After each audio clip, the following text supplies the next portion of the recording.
Welcome, everybody, to another episode of Cinematic Realms. I'm your host, John Webster, and with me, as always, is my fellow cinephile, Amy Blackfire. But we have a whole bunch of people today. We have Dan from Voice of Geekdom. We have Helen, the Clueless Fangirl. We have Carole Brown, and we have Erin, who is a tiny bit of a fan of the Two Towers. I don't know. Oh, yeah. Why is she here, though, if she's a tiny fan? Great point. Is that like tiny dancer? Is that a synonym for like? How are you guys doing? We're good. We're all good. Just good. I'm good. If I could plug this Sanry merch I just got, I'm drinking some coffee out of my Targaryen mug over here. It does not leak and it keeps your beverages hot. Check out Sanry's store. She's in the chat, so Sanrixian. If someone could drop her link, that'd be awesome. Also, she has amazing bed sheets. Like, I was looking at them and I'm like, it's Christmas soon. I got the beach towel, but I'm going to get the bed sheets on my next order. There will be multiple orders. I just have to wait for my next paycheck. So. Oh. But yeah, everyone check out Sanry's shop. I am extremely pleased with this, and I can't wait for the rest of my order to come. So. Yeah, I mean, like, I feel so guilty because I just haven't gone to buy new stuff yet, but I know that as soon as I go onto her site, I'm just going to be blowing a whole bunch of money. So it's going to happen, Sanry. Just I need to prepare my wallet. That's all. But I had to stop at 5 things. So after 5, I was like, okay, we're going to press the buy button and then we're going to come back later if we need to. So yeah. I want to start off this because last week we didn't have Helen and Erin, so I just want to start with you guys. Like, what was your experience like seeing the films? Especially Helen, you come from being a huge Tolkien fan, so I'm interested. What was your reaction? Were your expectations low going into the films, and how did you feel during this whole, phenomenon of seeing the films? Well, I'm at that age where I saw them in the cinemas. I was young, but I saw them in the cinemas. And obviously, a cinematic experience, seeing this world you imagine since you're a child for the first time. And I think we all can agree, you probably mentioned that in your first stream, we all can agree these are still masterpieces, even 20 years later.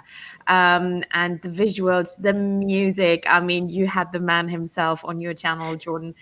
It's that whole experience. Yes, I love the books and I'm a very bookish person, but I love the movies equally for other reasons, right? And I think we will discuss a few things, like a few changes he made to the books, but I was never like, ooh, why did he do that? I didn't have one moment, especially in The Two Towers, who I would say is the book and the movie that are very different from each other, and the last one, third one. And yeah, I never had that experience. So I love them equally for different reasons. I'm a visual person. I love that stuff. So it's, yeah. Those movies since 20 years are one of my greatest cinematic love and experience I ever had.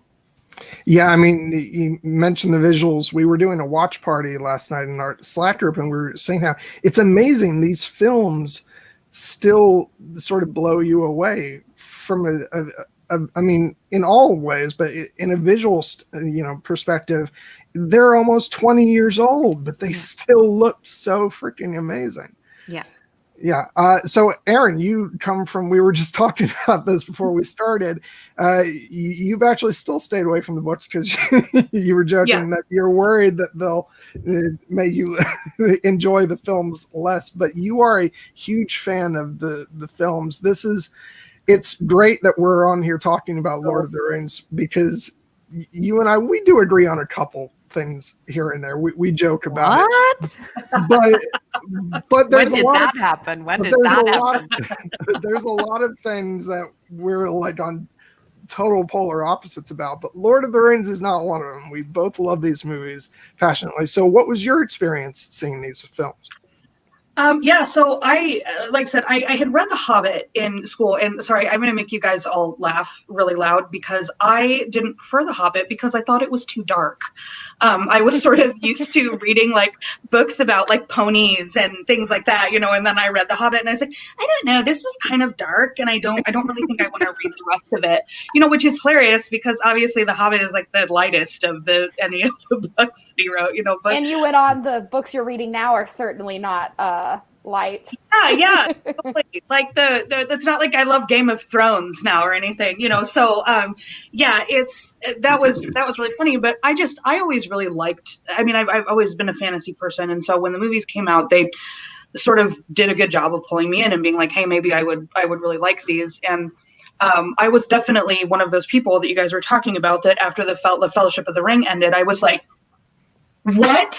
No, wait, what? No, I want to know what happens. I can't, you can't leave me like a whole year. And of course I could have gotten the books, but even then there was like, I think that I don't get a chance because I am such a voracious reader. I don't get a chance very often to experience a media property that I haven't read first.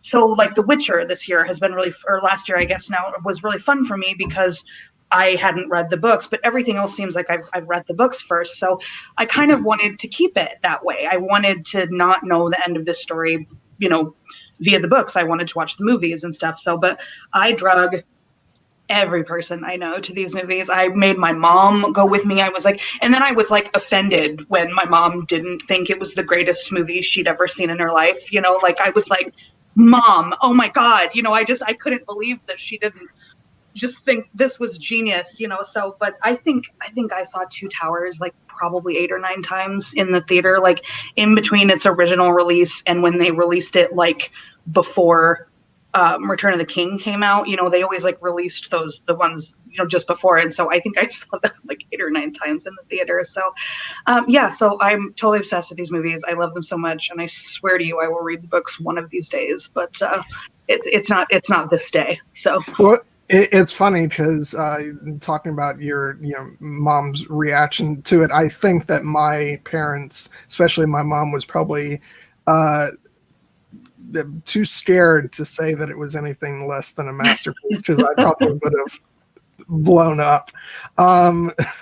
Because like I was saying last week that I went into these films with, it's strange because a lot of Tolkien fans were like preparing themselves for the worst with these films, and I went in like with the highest expectations because I had just come off reading the books and seeing all the previews at around the same time. So I was just like, oh my God, that's gonna be the greatest thing ever. And then it was. So I actually feel fortunate in that way that I wasn't let down by anything, but that's just how good these movies were.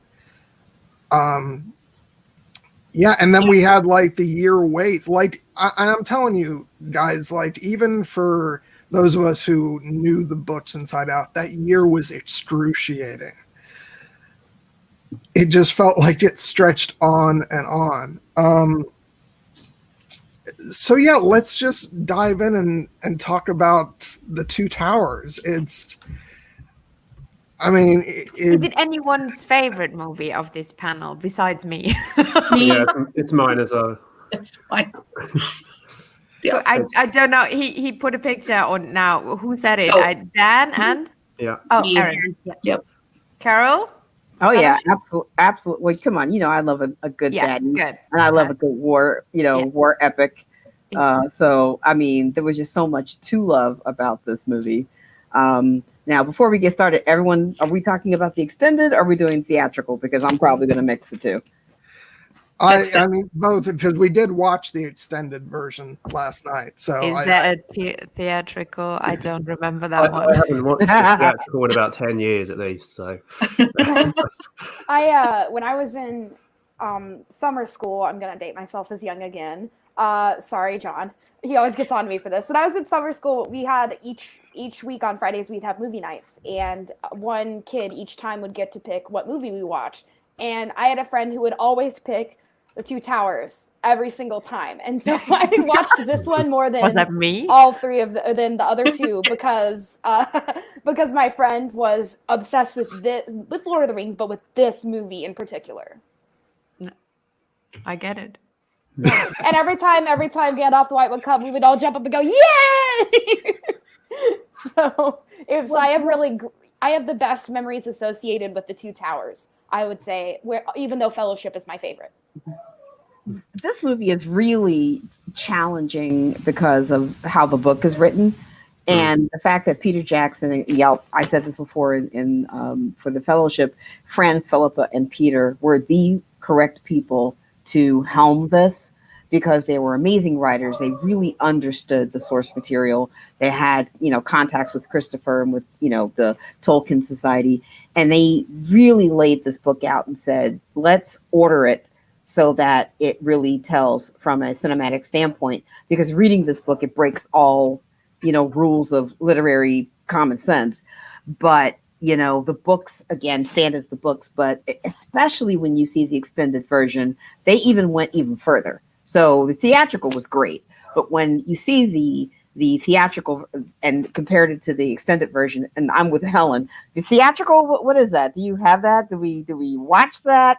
The only thing you're going to put in is the extended version. And I remember I was doing research on this as I was battling the dog who was trying to be in the middle of every shot I was trying to watch, because she was literally sitting in front of the TV barking at the orcs. So I'm like, okay. Hashtag demon dog. The demon dog. So the demon dog is looking at her fellow brethren and it's like, hey, come play. But, you look at the whole thing and you see that they even went deeper with the extended version to make sure that everything kind of made sense, that it would flow as one whole film. And I thought it was very funny that they reworked the New Line Cinema logo. And Fran was like, well, did they get paid for it? Did we bill them? I mean, just every little detail, you just knew that these movies were in the right hands. So it just I was excited to see it. Yeah, I still remember the experience of when this film was coming out, because it's kind of weird to think that back then, for me, time stretched on so much. I guess because I was younger and because I was so looking forward to all these films. So each year felt like it was an eternity. And so when the build up to this film was happening, I remember like buying the soundtrack weeks before the film came out. And so I was like, I knew those opening bars, sort of by heart. And as the New Line Cinema logo, it comes on the screen, and then we get these shots of the mountains. I'm like, and listening to the soundtrack, I knew it was going to be something related to Moria and, and flashing back to Gandalf and the Balrog. But still seeing that unfold, it's like, and they did that because it's sort of like, it functions as a prologue because it throws you back into the universe. And it's such a visual moment. And Dan, I'm joking around with you a little bit here, but you had a little quibble about the prologue. Yeah, a little one. In Fellowship last time. But how did you feel watching the opening to this film when you saw it? Actually, this one kind of made up for it with the intro because we got to see Gandalf doing his whole, like, I don't even know how to describe that scene, but his kind of superhero thing where he grabs his sword as he's falling and fights the Balrog. Which we don't, it happens in the books, but we never see it, really. Defying physics and gravity. Yeah, it's like, the rate that you're falling, I'm like... Yeah, he used magic. He used magic to fall faster. It's fine. It's like when they say because timey-wimey stuff, because magic stuff. So he altered the mass of his body on a molecular level because he's Gandalf. Well, he's an angel, people, so relax. He is. Yes. There we go. But yeah, I mean, that opening scene is brilliant, and more than made up for my tiny quibbles about the first movie. The way they changed the camera angle, so where you went from where you were looking at it from the Fellowship side, and then they rotated the camera so you could see the Balrog falling, and then Gandalf falls. I mean, talk about getting sucked in. But from the vistas from outside, from the Southern Alps and the Remarkables coming in, drilling into the mountain was just, and you hear Gandalf in the background. This replay, and then you get in there and it's just fly you fools, and then poof, he's down in there. And again, you're just sitting there looking at it going, are you kidding? Because I think was it John Howe, was it his vista, that painting that he did. That Yeah. Peter Yes. said, Yeah. I'm going to the Balrog, recreate. I'm going to recreate this shot. I'm like, yeah, Peter, you took that to a whole different level. I mean, that was more than, because when you see it, when the light starts to, the light of the Balrog starts to illuminate the cavern. That on shot. point. That shot That is phenomenal. amazing. Well, because you go from all the That drop. Yeah. you go from all the chaotic camera work of the two of them, you know, battling it out, and then you just, you know, cut away from that, and it's just this, you know, It's like straight a on silent wide meta shot. view. This enormous, Yeah. vast cavern that It's you just. insane. Insane. It was like a fight movie, you know. It was like, you know, the fight sequence between two guys as they're falling and tumbling over each other, and then when it widens out like that, you hear the choral, and it's just, oh yeah, we're good. This is what I want. And then right before he hits, Frodo wakes up, and I'm like, please don't tell me that was just a dream. Please tell me that happened. You know, but what's going on? And but it takes you right back into, there's all these different stories going on, and where is everybody now? How much time has gone by? You don't know. But there's Frodo just freaked out. But that scene falling through that cavern, I love it.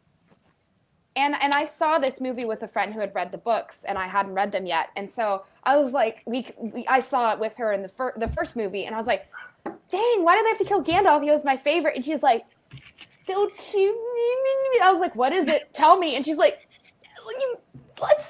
you want some candy for the road? And I'm like, what is it? Tell me what it is. And she wouldn't tell me. And so then when we got there, I remember we watched it, and she had a strictly like no talking policy because she was wanted to be immersed. But I wanted to just like tap her and be like, why did they just show us his death again? Do they want me to be sad again?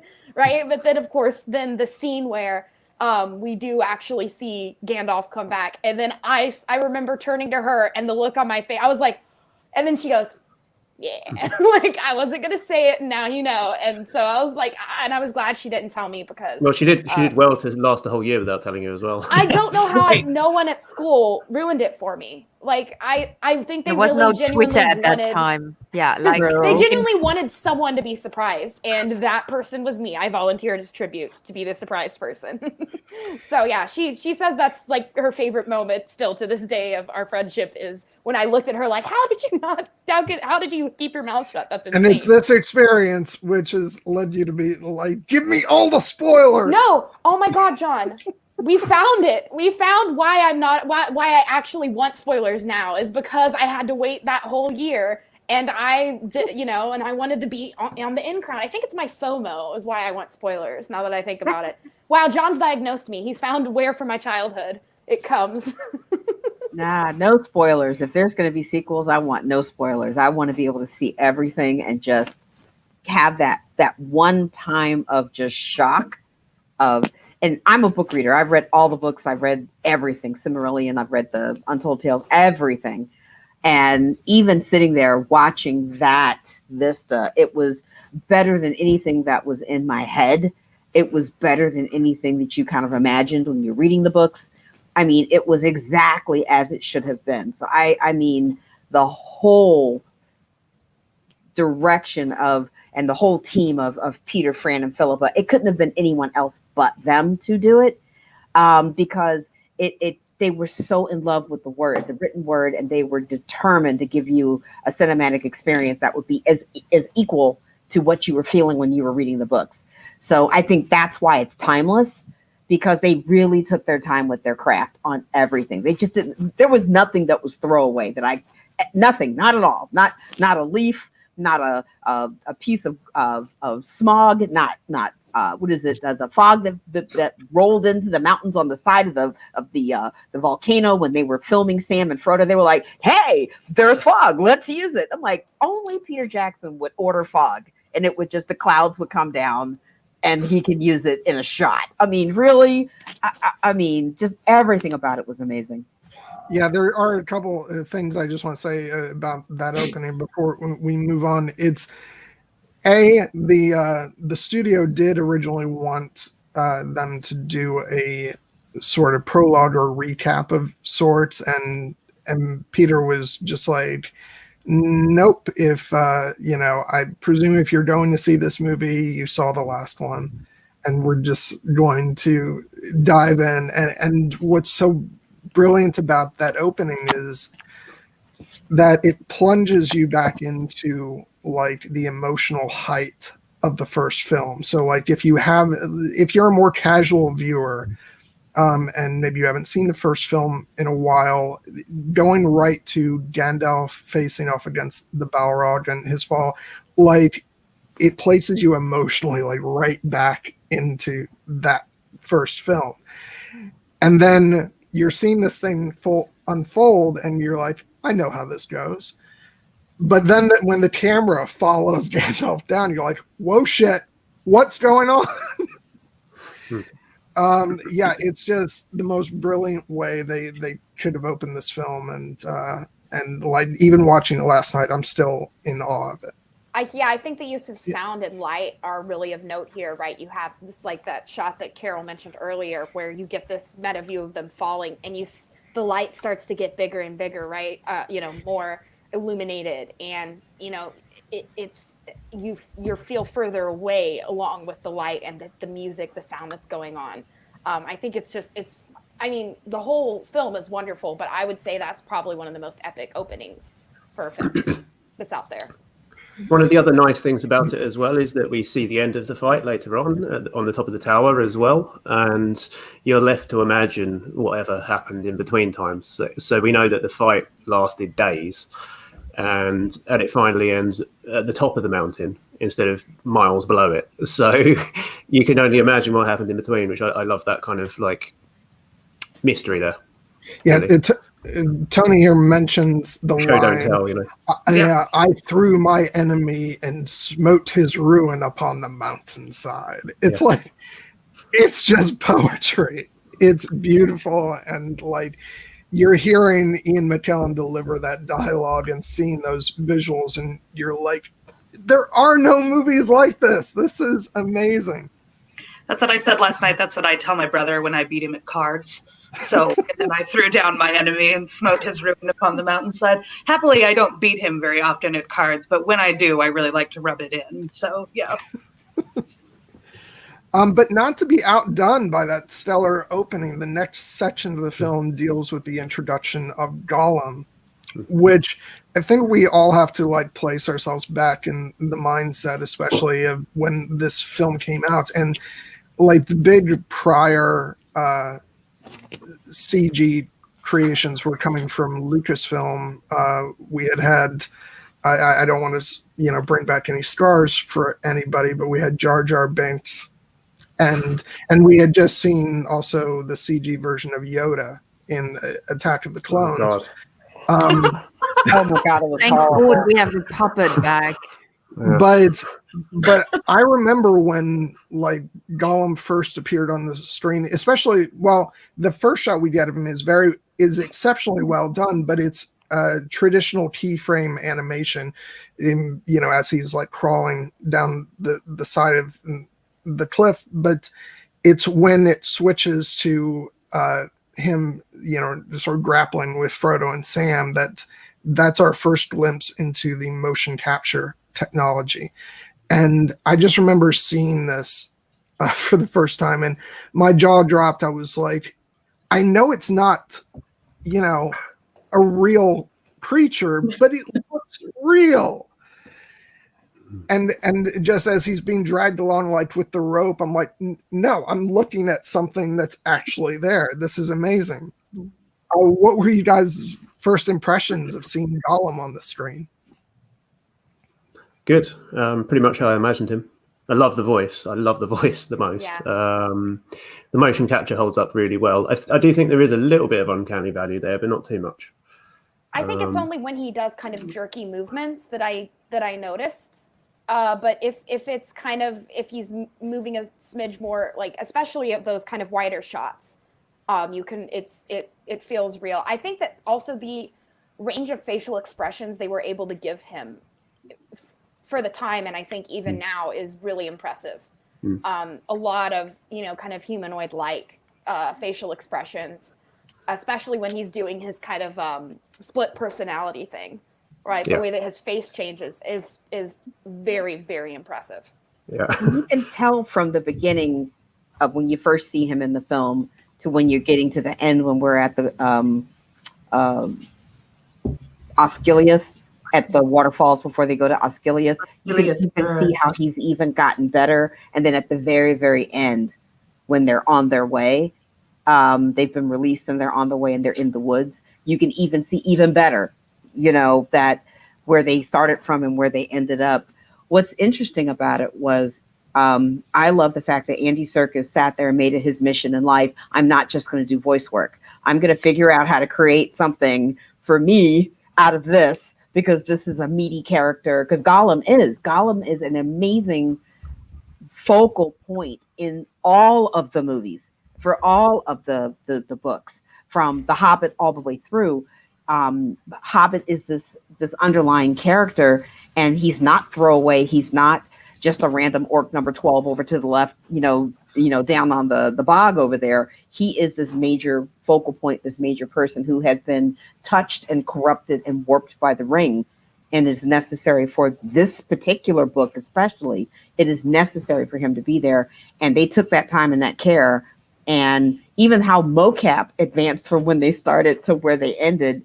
So, I mean, mad props to Andy Serkis, but mad props to Weta for all they created. I mean, they didn't depend on anyone, just like George Lucas didn't when he came up with Industrial Light and Magic, who I used to want to work for. And then Weta came around and just blew that out of the water. I mean, mad props all day long, mad props. And what I've found always fascinating is because and you learn that, he is what you said, Carole, not just another orc or evil, whatever, fill in XYZ character. He actually, was kind of a hobbit, like they tell you in the film. And the way he looks, with the big eyes, he doesn't look super evil. He doesn't look pretty, right? But he doesn't look like an orc, and that is very good. Because I don't know how you feel about it, but especially in The Hobbit, I did imagine him more froggish. I don't know how to explain this, but not like he looks in the Lord of the Ring movies, and he looked kind of cute. I imagined his eyes differently. But the eyes his eyes, they glow, don't they? In the books, they talk about how his eyes glow green whenever he's in a mischievous or evil kind of mood. That sounds evil, right? But the way he looks in the movies is kind of cute-ish. Yeah. I think it for me at least, when I first saw him and when I watched it last night with some friends that are with John and some friends here in the chat, and Erin was also there, I believe. To me, he elicits a lot of pity. He's kind of pitiful, and you're supposed to you see how Frodo, the two different reactions. Frodo kind of feels bad for him, and Sam is like, "Nah, man, don't trust this weirdo." So you could have, I think, either reaction him, but I'm definitely more on the Frodo side, where I'm thinking, like, he has nothing. He's so intoxicated by the ring. I feel bad for him. Yeah, and Gandalf sets us up for that as well, doesn't he, in the first film, of course. So, yes, he gives the backstory of Fellowship, right? Yeah. So you automatically go, oh, this is, a character that's been corrupted. And you've seen what it did to, Sean Bean's character. So you're like, hey, you could have been good. And then, we're being corrupted by the ring. You kind of have a little bit of a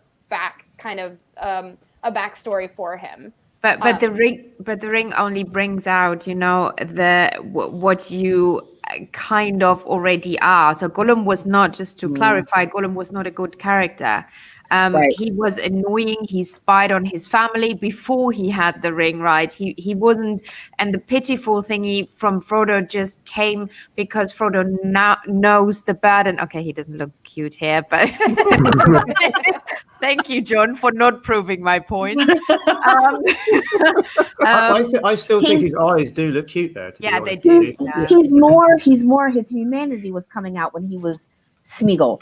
And again, he's got that dissociative personality thing where he's got these two distinctive sides of him. Yeah, but Frodo in the beginning, remember what Frodo in the Shire told Gandalf, why didn't Bilbo kill him? We should have killed him, blah, blah, blah. Like, Frodo was very against Gollum and spoke against him and didn't get why Bilbo, his uncle, didn't kill him. And then had pity. Somebody here said pity. Hey, doggy. And pity is the right word.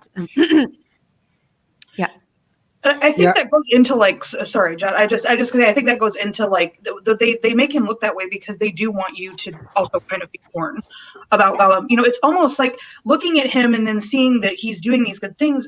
It's like, you know, obviously you look at the whole trilogy and you're like, Sam is the hero of this story, but he almost looks like the bad guy in the Two Towers when it comes to Gollum a little bit, because you think, well, Frodo can trust him and like he's clearly being helpful and he's doing this, and like, again, especially me not having read the books or anything like that, you sort of wonder, is Gollum on this like redemption arc? And it's with him looking not hideous and like being kind of cute and stuff. I think they did that very deliberately to sort of play into the fact that they want you to not know, you know, they want you to not know if he's going to end up being good or bad, you know. So it's just, you're just kind of like, why is Sam being so mean? You know, it turns out, at the end that Sam was right. But there's also that, like, what if Sam had also been nice to him instead of just, you know, tearing him down all the time, you know, and things like, would that have changed anything? Probably not. But there's always that little seed of doubt in there because they did choose to make him look more sympathetic and not like this hideous, you know, creature that could never be redeemed. So, and Erin, and Erin, to pull on that thread, it's interesting because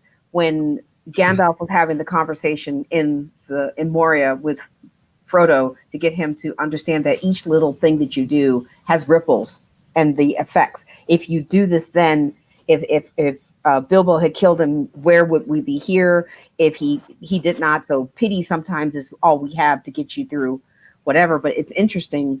When Sam finally kind of comes around towards the end, it's after Gollum is like totally taken back over. Smeagol is sort of like, oh, maybe I have an opportunity to be redeemed. You can see the Smeagol part when he has that argument with himself, the second argument with himself. Because the first one is, why are we doing this? This is ridiculous. And pits. And then the second one argument is, you know, but Master is our friend. You're a murderer. And then at the very end, Smeagol is over there with Gollum like, dude, you know what? Screw this. We don't have time for this. They're so mean to us. And it's interesting that those little things that went down, that even for Gollum, even for Smeagol, it was the same thing. Had Sam maybe been a little nicer, had, you know, the Gondorians not beaten the crap out of him, maybe it wouldn't have been such a hard road to go. You don't know. You just don't know. I think this also goes back to the difference. It's something that we talked about, and then Dan pointed out to me last time, which is that, you know, Sam is the gardener and he's kind of a lower class than Frodo. He hasn't been as sheltered. So I think Sam is automatically a little bit more suspicious as well because he's kind of lived you know, a less sheltered life. Also, show us your kitty. So cute. Yay. But you do get to that point at the end of the film. I'm speaking now when there's a kitty on the street, so nobody's going to listen. No, but you get to that point at the end of the film where Sam finally sort of starts to relent and try and be nicer, and it's like, no, you needed to do this before. Now is not the time to trust him. But to be fair to Sam, I mean, come on, I crawled down a rock face and jumped on your boy and wrapped his arms and legs around my neck and tried to strangle me to death. I don't know if I'm trying to put out a hand of friendship or smack you. So, I mean, Sam, who at that point had been through quite a lot, looked at this and was like, no, Gandalf, for all he knows, is gone. And the only thing I need to do is to protect Frodo. And if I can't protect Frodo, this is going to be a really bad day. So, you know what, little crazy froggy thing jumping on me, trying to smack me around, I don't like you. Until I know otherwise, your first impression is the only one that I can go by. So I'm going to give Sam some love on that one. So I wasn't mad at Sam for looking at him like, yeah, not feeling you. And plus, I think, and it's hard to think about this because the experience of seeing the films has kind of influenced my perception in the books. But I do think when I first read the book, I would have been very much on Sam's side in not trusting. They really drew out the sort of the difference between Gollum and Smeagol in the films, to the point of, you know, having that sort of mirror image of him, you know, arguing with himself, and having him look more human almost in his features, just it kind of aids that. I think that the Gollum we see in Fellowship of the Ring, sort of the early version of Gollum, is closer to what my conception of the character would have been. I think that opening image of him in his cave in the prologue to Fellowship of the Ring feels like a quintessential image of Gollum, that I would picture from the books. And then in Two Towers, they redesigned him to sort of look more like Andy Serkis, basically. And just by making him look more human, it does elicit your pity a bit more. When they do, yeah, sorry, go ahead. I would just say they do so much with just by simply like changing the size of his pupils. That's really like one of the only differences in between Smeagol and Gollum, is that Smeagol has larger pupils, and that just because the bigger pupils look more like a cute, cuddly character, and then the pinprick ones look more like something that's evil, that spends a ton of time like, doing bad things because he's got these like little tiny. It's amazing what that one really small detail does to your perception of him when you just visually, not only with like what he says. But it's also the posture he has, right? Yeah. Because if you do this or if you stand like this, it's a big difference. Mm-hmm.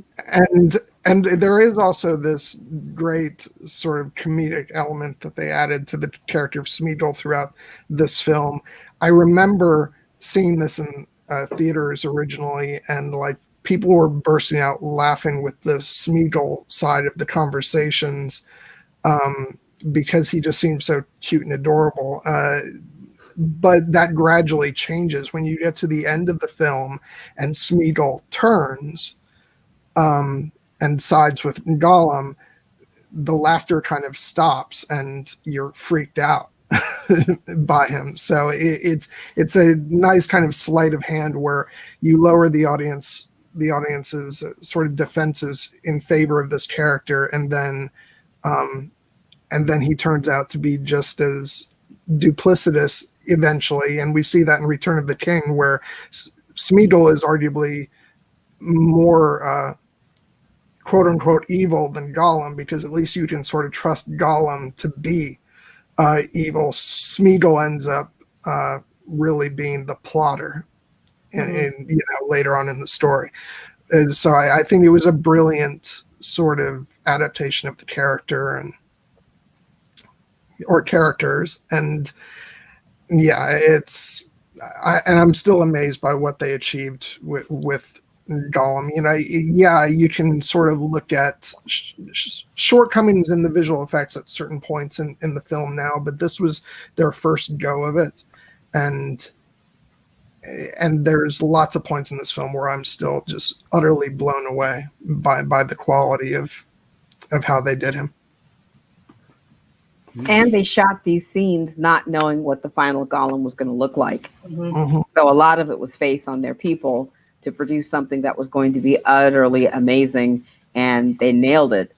But even so, he set them up to do nothing but succeed. But man, did they deliver.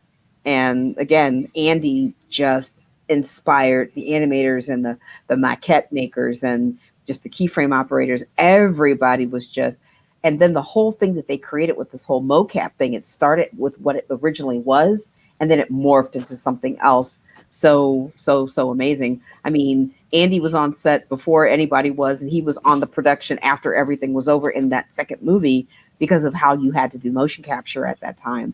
And then they managed to get it down to where they could do it almost in real time.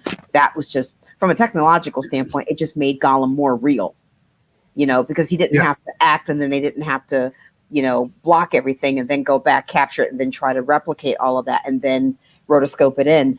So just for me, just from where they started to where they ended up, even in the same movie, it was beautiful. It was just beautiful to see. And it was on a character that wasn't so quintessentially expected to be so resonant, but he is in the books. So the fact that they were able to get that same resonance in the movie with the people watching the movie, they nailed it. Bravo. Yeah, and to be clear, like if they hadn't pulled it off as well as they did, these last two films do not work without a fully believable Gollum. And because they pulled it off, you know, in addition to a host of other reasons, but because they did that, these last two films soar to new heights. So poetic, John.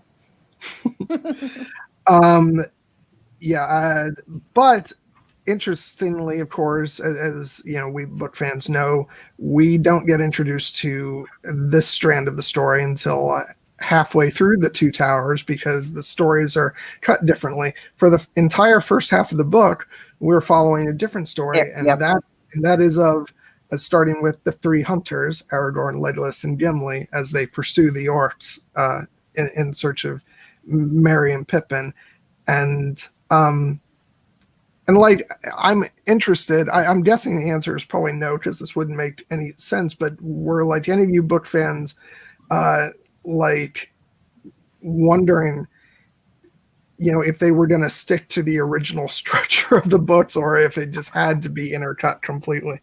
No, I was hoping they weren't, because again, it makes Two Towers is the one that's the hardest, in my opinion, to. And Tolkien himself said he never could see this translated into that format, that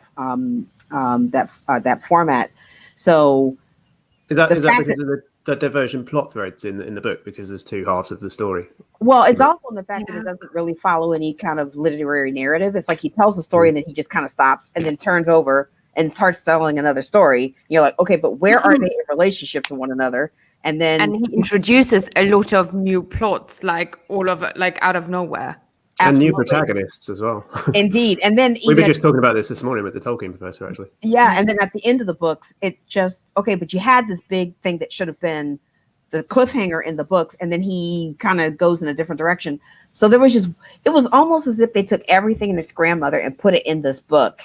Because he knew the first one was very linear. He knew where the third book was going to end. And it's funny, because coincidentally, Fran, Philippa, and Peter were saying they kind of took everything out of the Two Towers and threw it into Return of the King, making Return of the King the hardest one for them to shoot, because now they had to reconcile these Two Towers topics and plot lines that were pushed.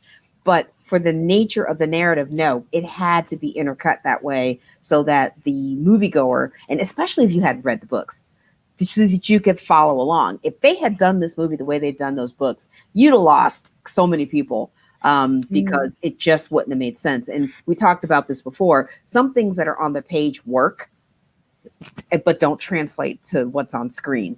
And what they did to intercut this and present this, and what they left out, kind of made a lot of sense. But it made me nervous about the third movie, I have to honestly say.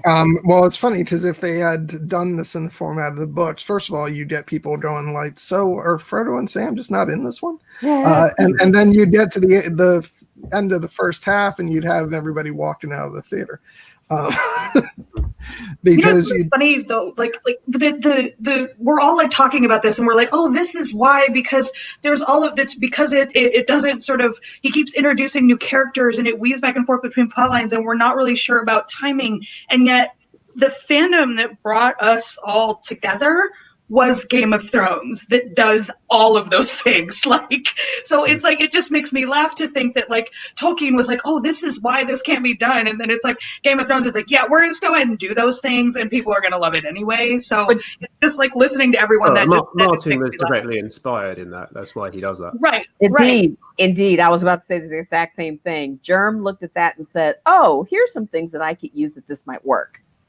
The Witcher also does this. That's what he is, because he needs to replicate of the final books. Yes, he's a germ. Okay, then. The Witcher also does this, and that was a lot of non-book readers complained about the first season of that not being able to tell what year when it was happening. And so I could see how that actually, for me, as when I first saw it before I had read the books, and last night, and I got some shit for it from this guy over here. I was like, wait, are they in Gondor? And it's like, it's Rohan, Amy. How can you, Amy? Like, I got yelled at on the Slack for being like, wait, so there's another human kingdom? Wait. What's going on? I want to clarify this. I simply typed Rohan. It was Micah who was like in italics Amy. Oh, you got on to me for something else, John. I can't remember what it is. You guys are constantly getting on me for things. I can't remember. I can't keep up. But you, as if you're just a non-book reader and you're watching it, you've heard about Gondor. You've heard, we had Moria. You had, that the big bad place that they're going is Mordor. But all of a sudden they're like, oh, let's go to this other kingdom. And you're like, what? How is this relevant? And it doesn't really become obvious until about halfway through that why you're being presented with these characters. But the good thing about it is, I hear myself double. I don't know why. The good thing about it is you don't really care, do you? You're like, oh, cool. I'm in that place. It looks like horse lords. What is this now? But I don't care. I just want to know more. And this is how I think a lot of non-readers felt. It's not, oh God, do I now need to be introduced to a new race and a new place? And do I have, no, it's more like, wow, more of this world is bigger. That's how I saw it. Yeah, well, I was just excited to have more characters, particularly a female character. And I know Erin has a lot to say about that. But it was also nice. It was also nice to have more characters, and it's Eowyn, right? Is that how you say it? Eowyn, love, and the costuming, love. The costuming on her is just phenomenal. When you see her running, and seeing her dress flowing, it's really gorgeous, and it's like, yay, finally a woman. I just got excited for that. So well, it kind of made sense. I think the person who got me this hat, who had never read the books, who was going on this journey cinematically with me, and I was, not trying to tell her anything. It's just like, well, do you want to read a book? No. Okay, then you have to wait a year. Okay, but you need to tell me something. Here's a book. I don't want to read the book. Okay, then you're waiting a year. But the thing that she was telling me, because I was asking her, was she following it? And it did, because the way they kind of set it up briefly was, you see Merry and Pippin, you see the orcs, they're going to Isengard. So then you hear, I believe, between the conversations of Aragorn and actually it was amongst the Uruk-hai and the orcs, Merry and Pippin hear this, because it's like, oh, we're on our way to Isengard. So apparently, wherever it is we are right now is on our way to Isengard. So we get Please that. not saying go to Isengard, because I keep thinking about that song with They're taking the hobbits. To Isengard. They're taking the hobbits to Isengard. They're taking the hobbits. That is a bop, okay? That is an amazingly catchy song, and I had it in my head the second that he says that line. For the rest of the song, I was like, they're taking the hobbits? Sorry, Carole, I had to say that because you said it like 3 times in a row. But go on. Just two Isengard, those two words together. And I'll say it 5 more times. No. So, but the thing is that, they're setting that up so that, they're going from here to there, and they know that there is a bad place because Saruman is a bad guy. So they know that. But, so I don't think it's the problem of, the journey going through the new land. It's just, what are going to be these new challenges, because they got to get away from these orcs, and they don't know that the 3, heroes are chasing them. But I just find it really interesting how that whole dynamic was going on between the orcs of Saruman and the Uruks of Saruman, and then the orcs from Mordor are having this domestic dispute over who gets to do what with the hobbits. Can we eat one? We can take the other. No, Saruman says you can't eat them. Stop doing that. They don't need their legs. Come on, just the nibble. We're kind of hungry.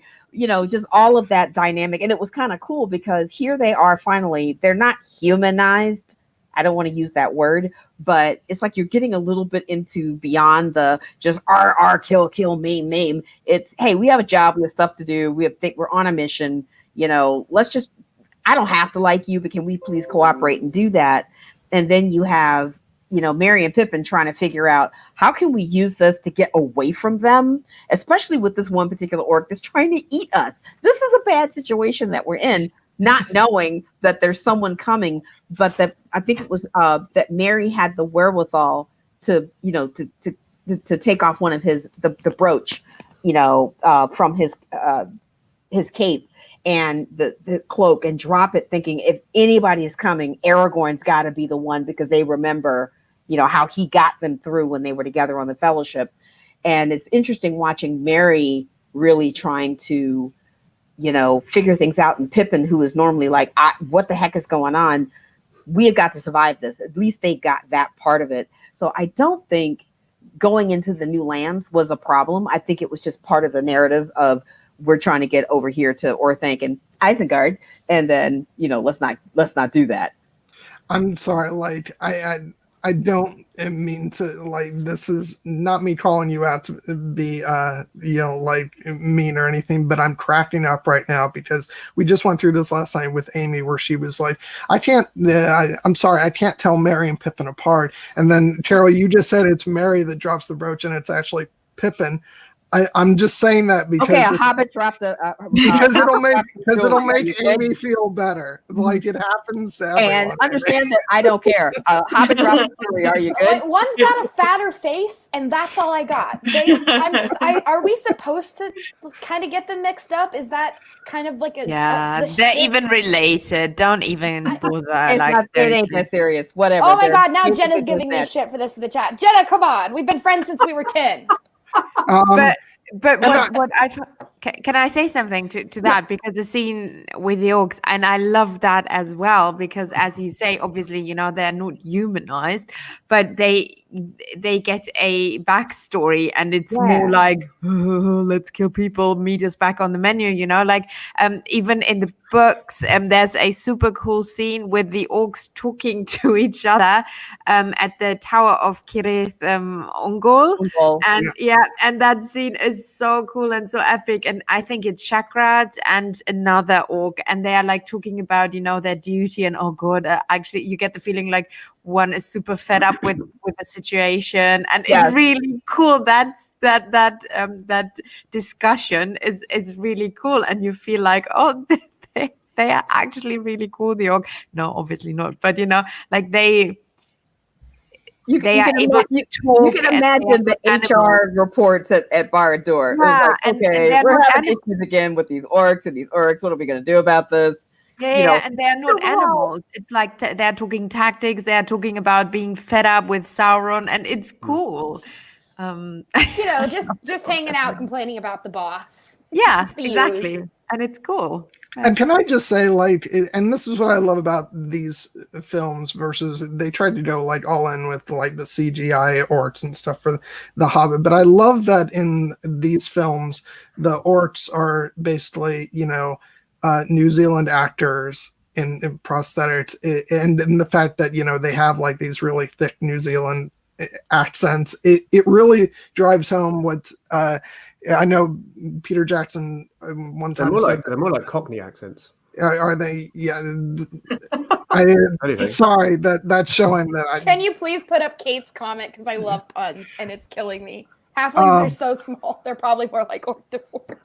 I'm sorry, but it does kind of add to this feeling of what Peter Jackson said, that these are like the biggest, the biggest like low budget home. Not low budget, the biggest home movies ever made, because of the way they made these films in New Zealand, basically building up this industry, and it's just great. I love that feeling that comes from these movies. But well, yeah, it's like Brett McKenzie from Flight of the Conchords is in these. I can't believe somehow Jermaine Clement is not in these, but like Brett McKenzie is one of the elves. It's in the next movie, I think, when he turns to, oh, Lady Arwen, we must not delay. That's like the guy from Flight of the Conchords.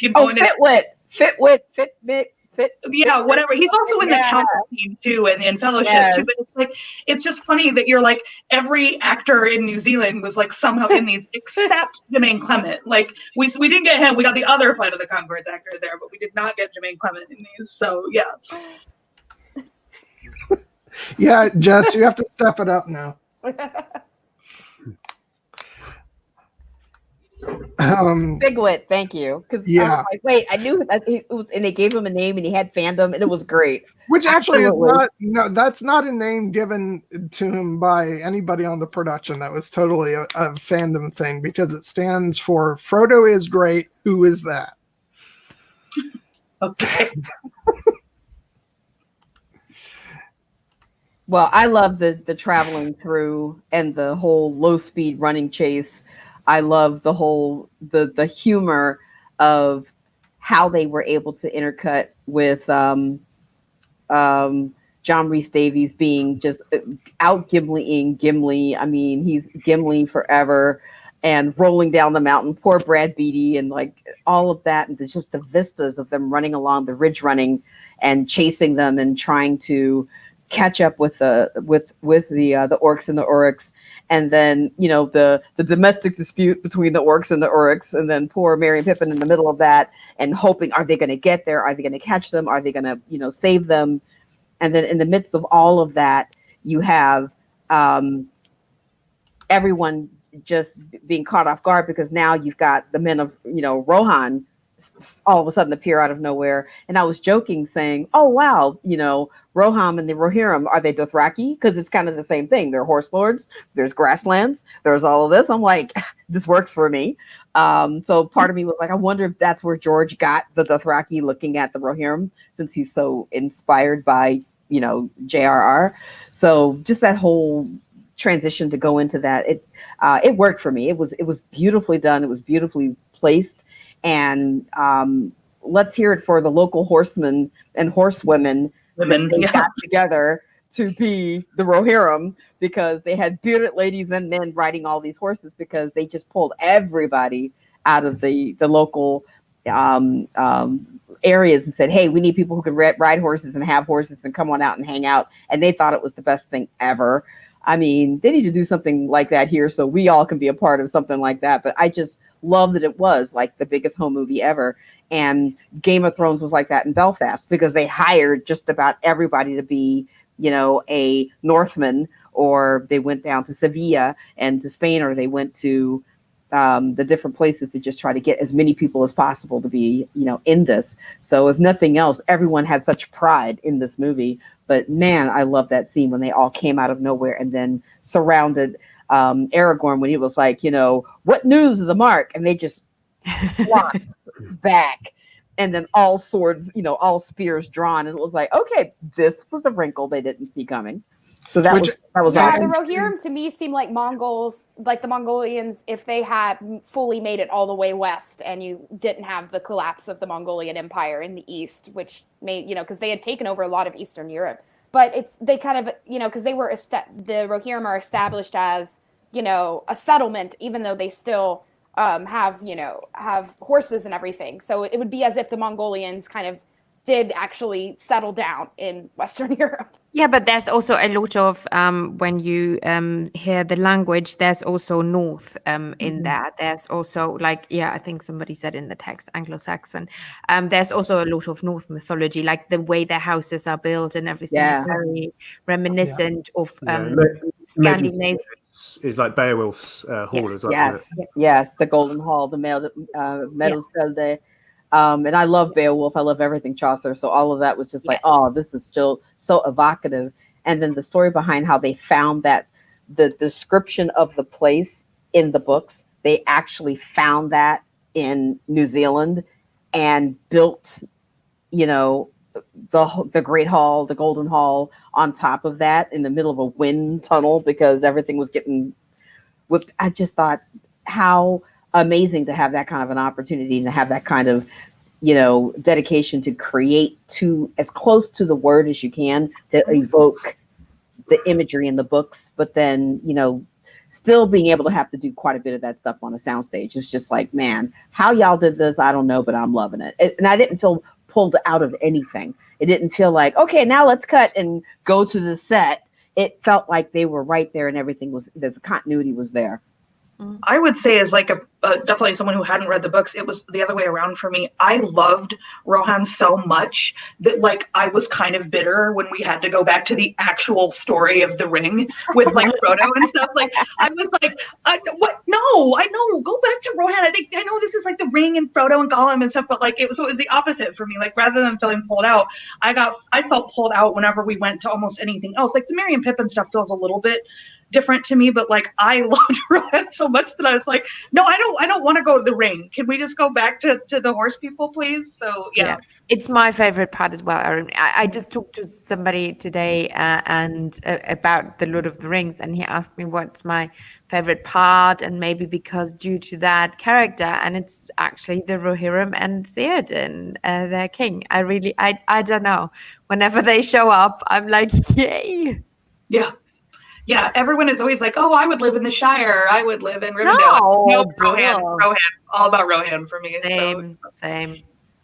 I Which, actually, I like the Ents the most in this movie. I love Oh the my trees. god! I love it.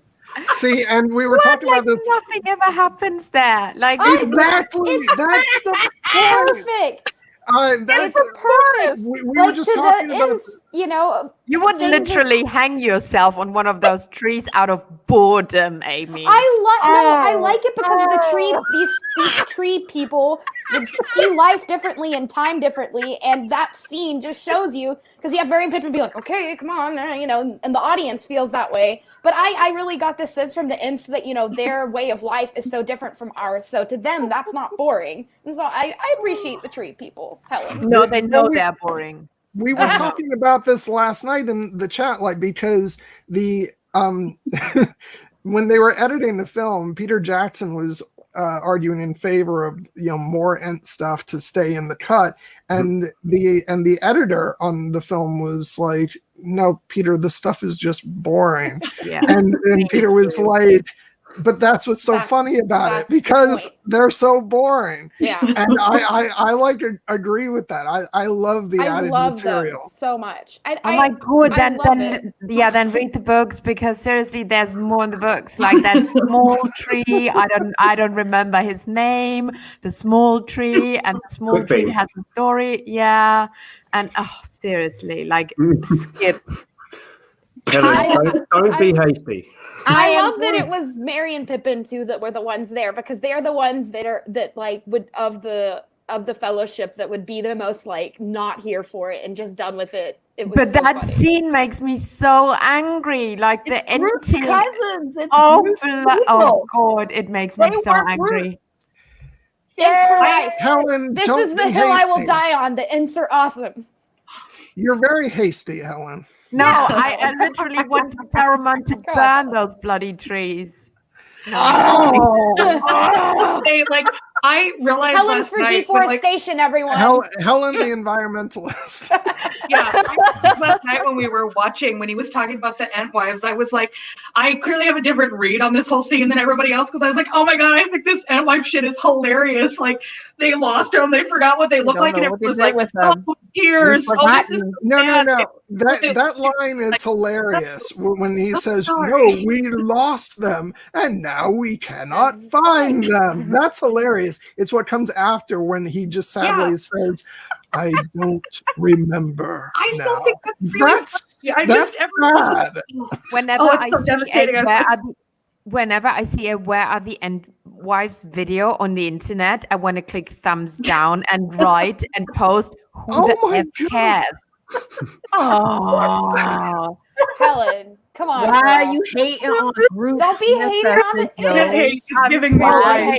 This is a pro Ent channel. Helen. Why is there Ent hate? Helen dare is you. offering. Amy, you and I will start an Ents channel. That'll Thank be you. good. We're will going to Helen- start an Ents channel, everyone. And we are Helen- gonna Every week tag, we'll talk about why the Ents are so amazing. and we'll tag Ents Helen and, every and single we'll time. tag you every single time. And the Hobbit channel Portal. will have like one video, because there's not more with around 2 minutes long, because there's not more to say. And that video will have one dislike, and we will know It was where it you. came from. Helen is offering a preview of the nature of our banter tomorrow when we talk The Mandalorian and Star Wars, because just her and I have some different Star Wars opinions. So if you like what you see, tune in for that. On Here Be Dragons. Tomorrow, Sunday at 6 p.m. Eastern. No, this is going to be this is different. Which, speaking of which, this is a good. Sorry, other one. Yeah, this is a good opportunity to pause for a second, because we're a little over an hour in. And to be clear, because I wasn't clear last week, don't go anywhere, anybody who's new, because This is the mid-roll. It happens in the we're- middle of it. There's a whole nother probably We're not 2 hours done. of this coming Not at even you. close. Yeah. I will say that next week on John Webster Film, we're going to be talking Return of the King, and you're going to see a lot of these same faces. So come for that. We're just continuing on. Then the week after that, Amy and I are going to be covering the Muppet Christmas Carol. Oh, cool. And yeah, and we'll see if we can bring somebody else on for that. But yeah, that's going to be loads of fun. And tomorrow on Here Be Dragons, I'm going to be talking with Stephen and Nessie, and I think we're having somebody else on. I think this is going to be horrible if I get this wrong, but I believe AK is joining us, and we're going to be talking about Kamina Drummer from The Expanse. So that'll be fun. But then also tomorrow at 1:00, I'm going to be talking with Helen on Fandom Media with Kyle about the latest episode of The Mandalorian. And then we might just have arguments about other Star Wars related stuff. So Yeah, because I think you like Ryan Johnson, right? yeah. Oh boy, don't miss that sweet content. Okay, so real quick, Amy, what do you got going on?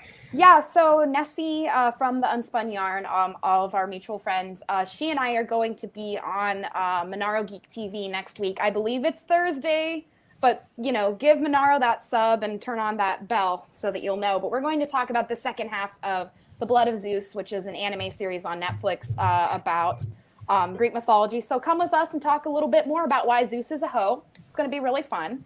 Is it good, Amy? I thought about seeing it. Is it good? It's very good. Yes. Cool. Yeah, I highly recommend it to everyone. Yeah, and I've got a lot coming up on my channel. I'm going to keep it really quick. I'm going to have an essay on Cersei and have Rohan on to talk about it. And I have an essay with Lo the Lynx about Lysona Mar, and we're going to talk about that. And I'm going to have this guy, John, on my channel, and we're going to, I'm starting a new series that I'm tentatively calling Buddy Banter, where I'm going to have one of my friends on to talk about whatever they want to talk about.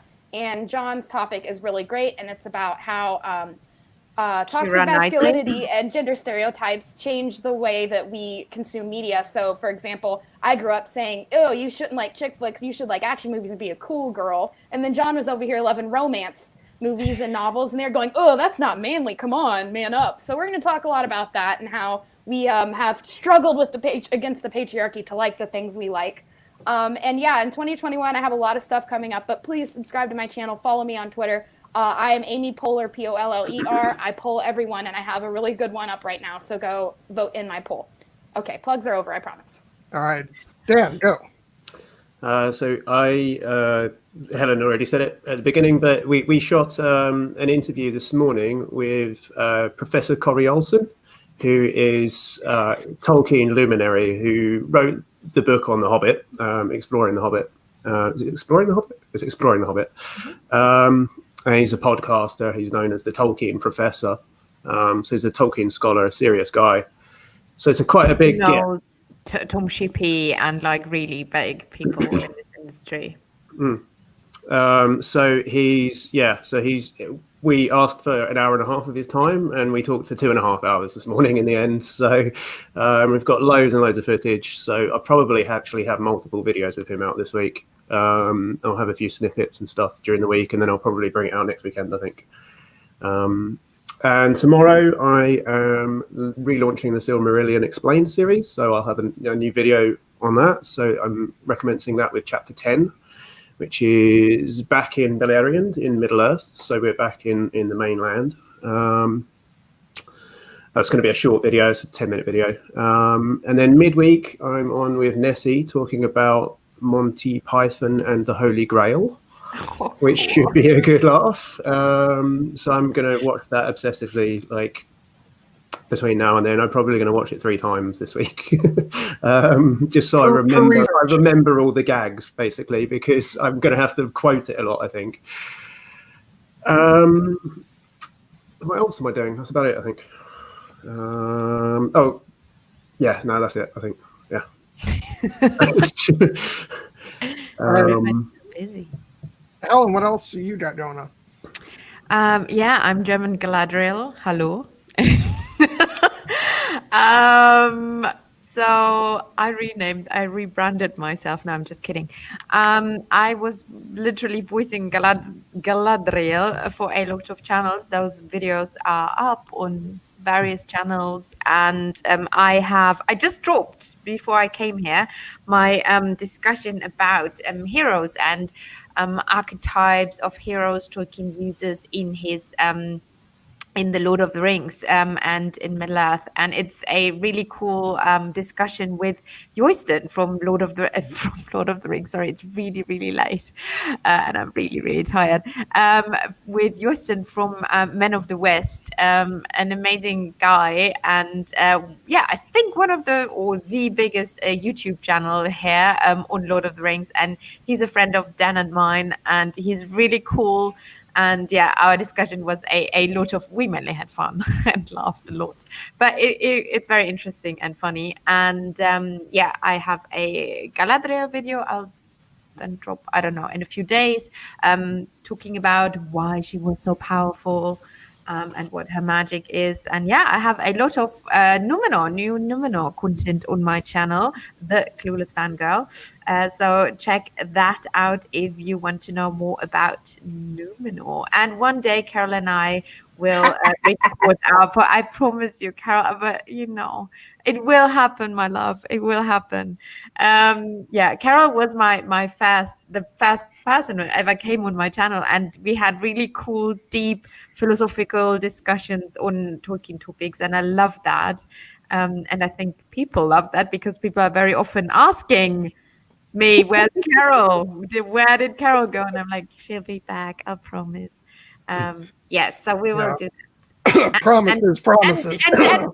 And Dan and John, my boys, also will come back on my channel. No, I mean, it's not like I've done interviews. I've just focused on the law videos because they take up a lot of time, and Dan can confirm that. You need to write essays and then edit and everything, so that takes a while. Yeah, so that's that for my channel. So a lot of videos coming, actually. I'm back at it. We need to do something soon on your channel as well, because you've done 2 in a row on mine now, so it's your turn. Yes, we will. I promise you, Ned. Carole. Writing essays sounds hard. I don't know anything about that. Yeah. Carole, go ahead. What do you got? I'm in the process of working on a group called Pivot Normal, and we are doing race and equity in America. We're doing a large live sessions where we started out with phase 1, where we had similar groups of people together, and they were talking about the state of America and what was going on in real time in concert with the Black Lives Matter movement, with the election, and a few other things. Phase 2 of it is now we have mixed groups together, and we're talking about how we can have dialogue. So it's like uncomfortable conversations with people who want to learn how to have dialogue. So we are wrapping up next week. So this has been like 4 months of my life we've been doing this. Then I need to talk to the editors because I think they're going to cut all of this together in summary. So once that is ready to be released, I will let everybody know where it is. It's kind of fun being a moderator for that because I get to sit and help walk people through some really tough conversations with some really cool revelations as everybody's trying to come together and understand how all that is. I got inspired by actually my mom, who will be 97 her next birthday, and my nieces and nephews who are all grown up, who want me to do start an Instagram channel about my travels and about food. So I'm trying to put that together. So as soon as I can and get all of that stood up, I'll give you links on all of that as well. Just understanding how to navigate through Instagram, but also trying to do it in a format that is more authentically me. So it'll be Travels with the DC Diva. Will be that Instagram page. So as soon as all that is up and ready, I will let everybody know. That's it. Excellent. And Erin, I'm already predicting that you're about to announce that you're starting your own YouTube channel, right? Absolutely not, but thank you for asking. So, no, I am not starting my own YouTube channel. I only guest on people's stuff. I don't really have a ton of, I'm going to be on Nessie's channel, The Unspun Yarn, again in January, talking about Morgan Le Fay.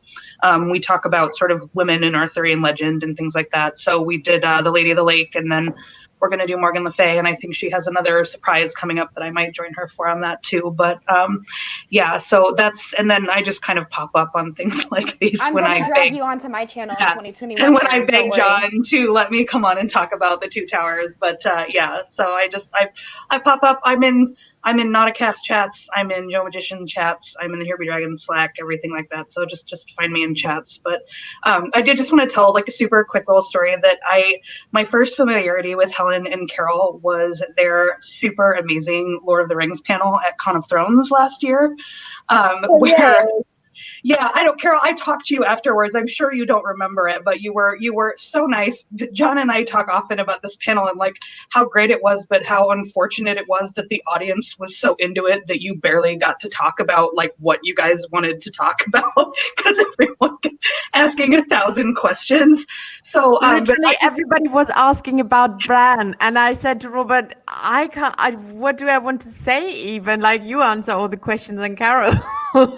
Yeah, I was just like, will you guys shut up? I came here for Lord of the Rings. Yeah, I felt the same. Shame. And, oh my God, I was so interested in the topic you guys were talking about, like uses of prophecy and all this stuff. I was like, oh my God, this is amazing. And then it's like, hi, can I ask a question about Bran? I was like, okay, you guys, that's enough. Please, there are no more questions. Like, so when I first started talking to John, I was like, God, you were at that panel, right? Because that panel was so great until the audience got involved. But I just wanted to say thank you because that was such a cool, like, I followed you, Carole, I know right away. Helen, you were like, I don't really do Twitter, but I found you and followed you anyway. But it was kind of a cool, like, that was like my first start in like those intersecting fandoms, like with Lord of the Rings and with Game of Thrones and stuff. So thank you for being part of such a great panel and for sort of pulling me in the direction of that fandom within a fandom there. So yeah, the other downer of that panel was that I had really wanted to talk to Carole, but there was somebody just eating up all her time.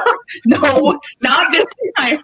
Not this time. I only talked to Carole for like 3 minutes, and it was several times after. Yeah, but yeah. So sorry, that's a reference to a long-running joke between me and Erin. Sorry. Carole stole the show with her Smaug comments. Like seriously, I was like, oh my God, how can you not love Carole? I love Smaug. You asked me who my favorite. I know. And I think somebody even wrote an article about our panel later, and he was like, yeah, the woman who loves Smaug, and it was really cool. Yeah, next year we'll do the same, and we'll have John on, and if Robert and I can drag Dan from Europe to America, we'll do that. I'm there. If you guys would like me to patrol the audience with the cow prod, just like anytime someone asks a question, I could just be like, no question. This time, no. We actually, this year we wanted to go, and we Carole already applied, and the thing is, they are open now to also have panels that are literally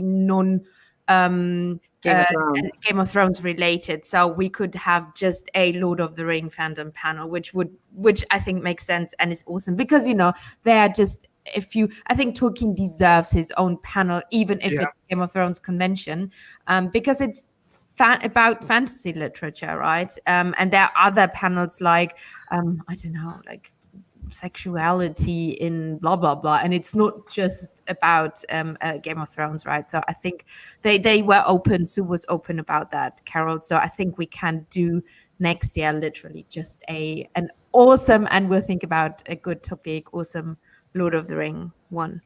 Well, I thought you were going to say they were open to panels that had no audience questions, and I was going to be real here for that because that's inevitably. Like I like being able to ask questions, but everyone else's questions suck. So yeah. well, true story, because Robert and Helen and I were staying in the same house, and because my thing is I don't do panels. It was my first panel. It was like I don't have a channel, all of this stuff. So I came and I had my books, I had my notebooks, and I had done all this research. So I was ready because I was like, okay, I'm here with some heavy hitters. I love Lord of the Rings, but I just want to be sure that I'm just prepared. And they were making fun of me and they were like, yeah, you over prepare. I was like, okay, that was until I started feeding them before we were, got up to our panel because that place was so huge and you didn't know where, but it was amazing to have that many people in a room when we had no idea if anybody wanted to hear about what we were talking about. So yes, thank you for coming and thank you for the commentary. But I was just hungover, and I was so hungover. I do not even remember. I remember in the morning, Robert gave me the hat and said, "Wear sunglasses and the hat," and so I did that. I did have the captain's hat on. I remember that. And literally we stayed a whole week, and I slept like 10 hours or something in a week. So just saying. Yeah, no, my friend was like, can we sleep in tomorrow? I was like, no, Lord of the Rings panel. We got to be in that one. So early, I remember. Yeah. It was. We were like, no one's going to come. And it was it was a big room. So we were excited. Yeah. Wow. Okay, so as much as I hate to Meanwhile, steer us back, because honestly, I could just talk on and on about like excitement about doing Tolkien panels at Con of Thrones, but let's steer back towards the Two Towers. So can we talk about the Rohan theme? The music, the Rohan theme, the first time you hear it, it's just Hardanger fiddle, Hardanger fiddle. And just that rolling, the brass and just that rolling, and it just fit the scenery, it fit the people, it fit, just everything about it was just regal and just glorious, and just Howard Shore, he put it down. I was so impressed with him. He just nailed that. All of that just came together for me. I mean, yeah, it's one of the things about this movie, and this kind of goes along with what you guys were talking about Erin, when you say you got so drawn in by Rohan and the Rohirrim, that you almost didn't want to go away from that story.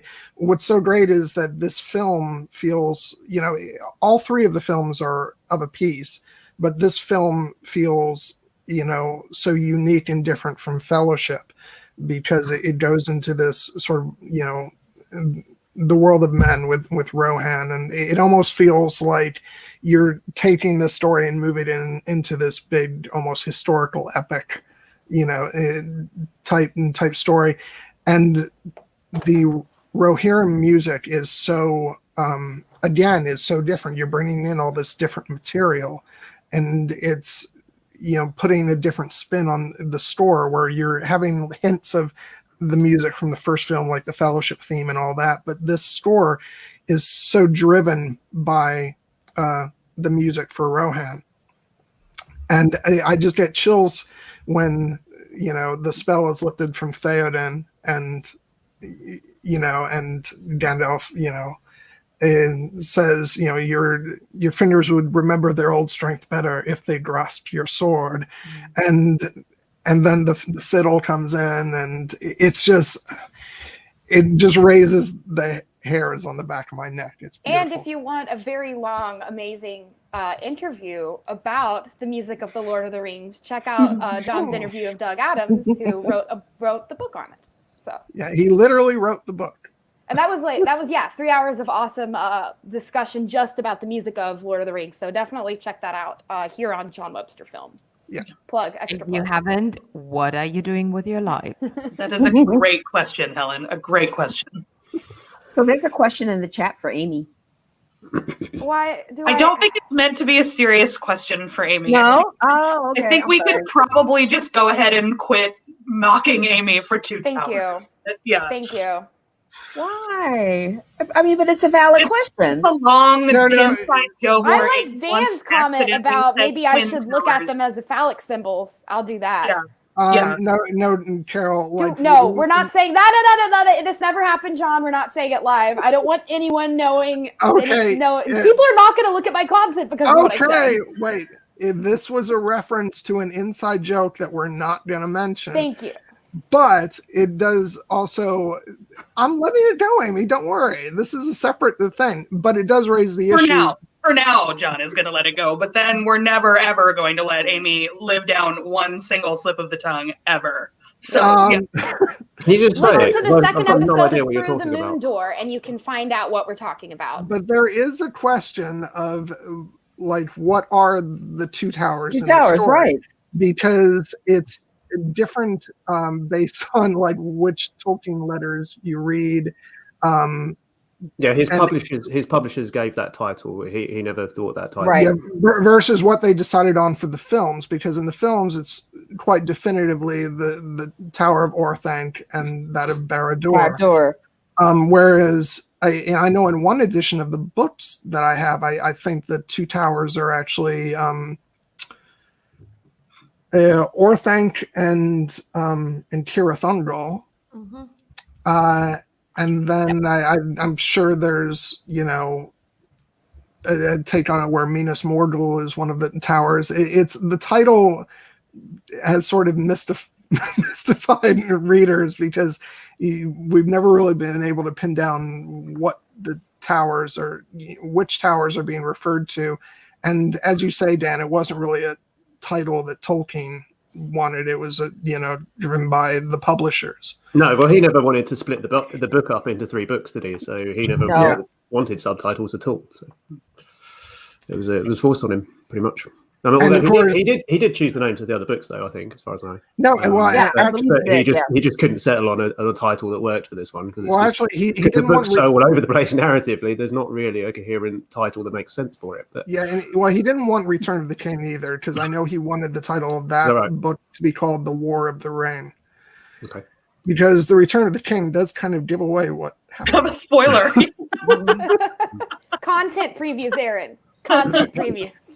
I'm sorry, Amy. I refuse to soften spoilers. John and I are very anti-spoiler, and Amy is very pro. I know, and I love, J Dubs and Erin are both very anti-spoilers, and yet they're my friends. So we can all be friends, even though I want to constantly spoil things for you. I always have to resist.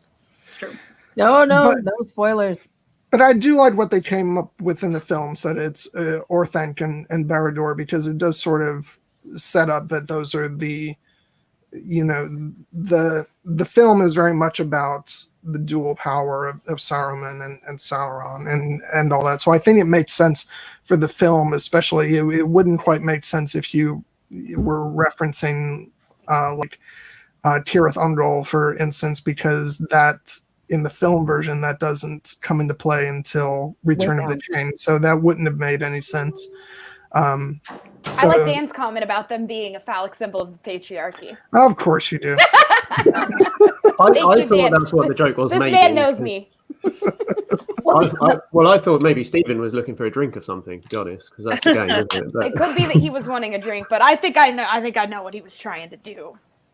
well, clearly, I know now. But well, I appreciate. I was going to say, back to Carole's point. The Rohan music is my favorite. Like, I bought all of the extended soundtracks or all the complete soundtracks when they came out, and the Two Towers absolutely got the most play for me because of the Hardanger fiddle and the Rohan themes and stuff like that. It's fucking amazing. Like, sorry, excuse my language, but there's no other way, because it's very different from everything that you've heard that comes before. And that doesn't mean everything that comes before is still amazing. The whole score is fantastic, but that fiddle has such depth and resonance in comparison to sort of regular violins. And it just, I think, immediately connects you with the land, with Rohan and how it's, there are these horse riders, and they're obviously, they live, sort of closer to the land. I know that the hobbits are really kind of the land people, but it just sort of roots you in this sort of Norse culture that I think it's fantastic. I could listen King in the Golden Hall and I could listen to those for just forever. I never ever get tired of them even the littlest bit. So and it also separated them from how Gondor was set up, because everybody was contained within Gondor, whereas the Rohirrim were spread out.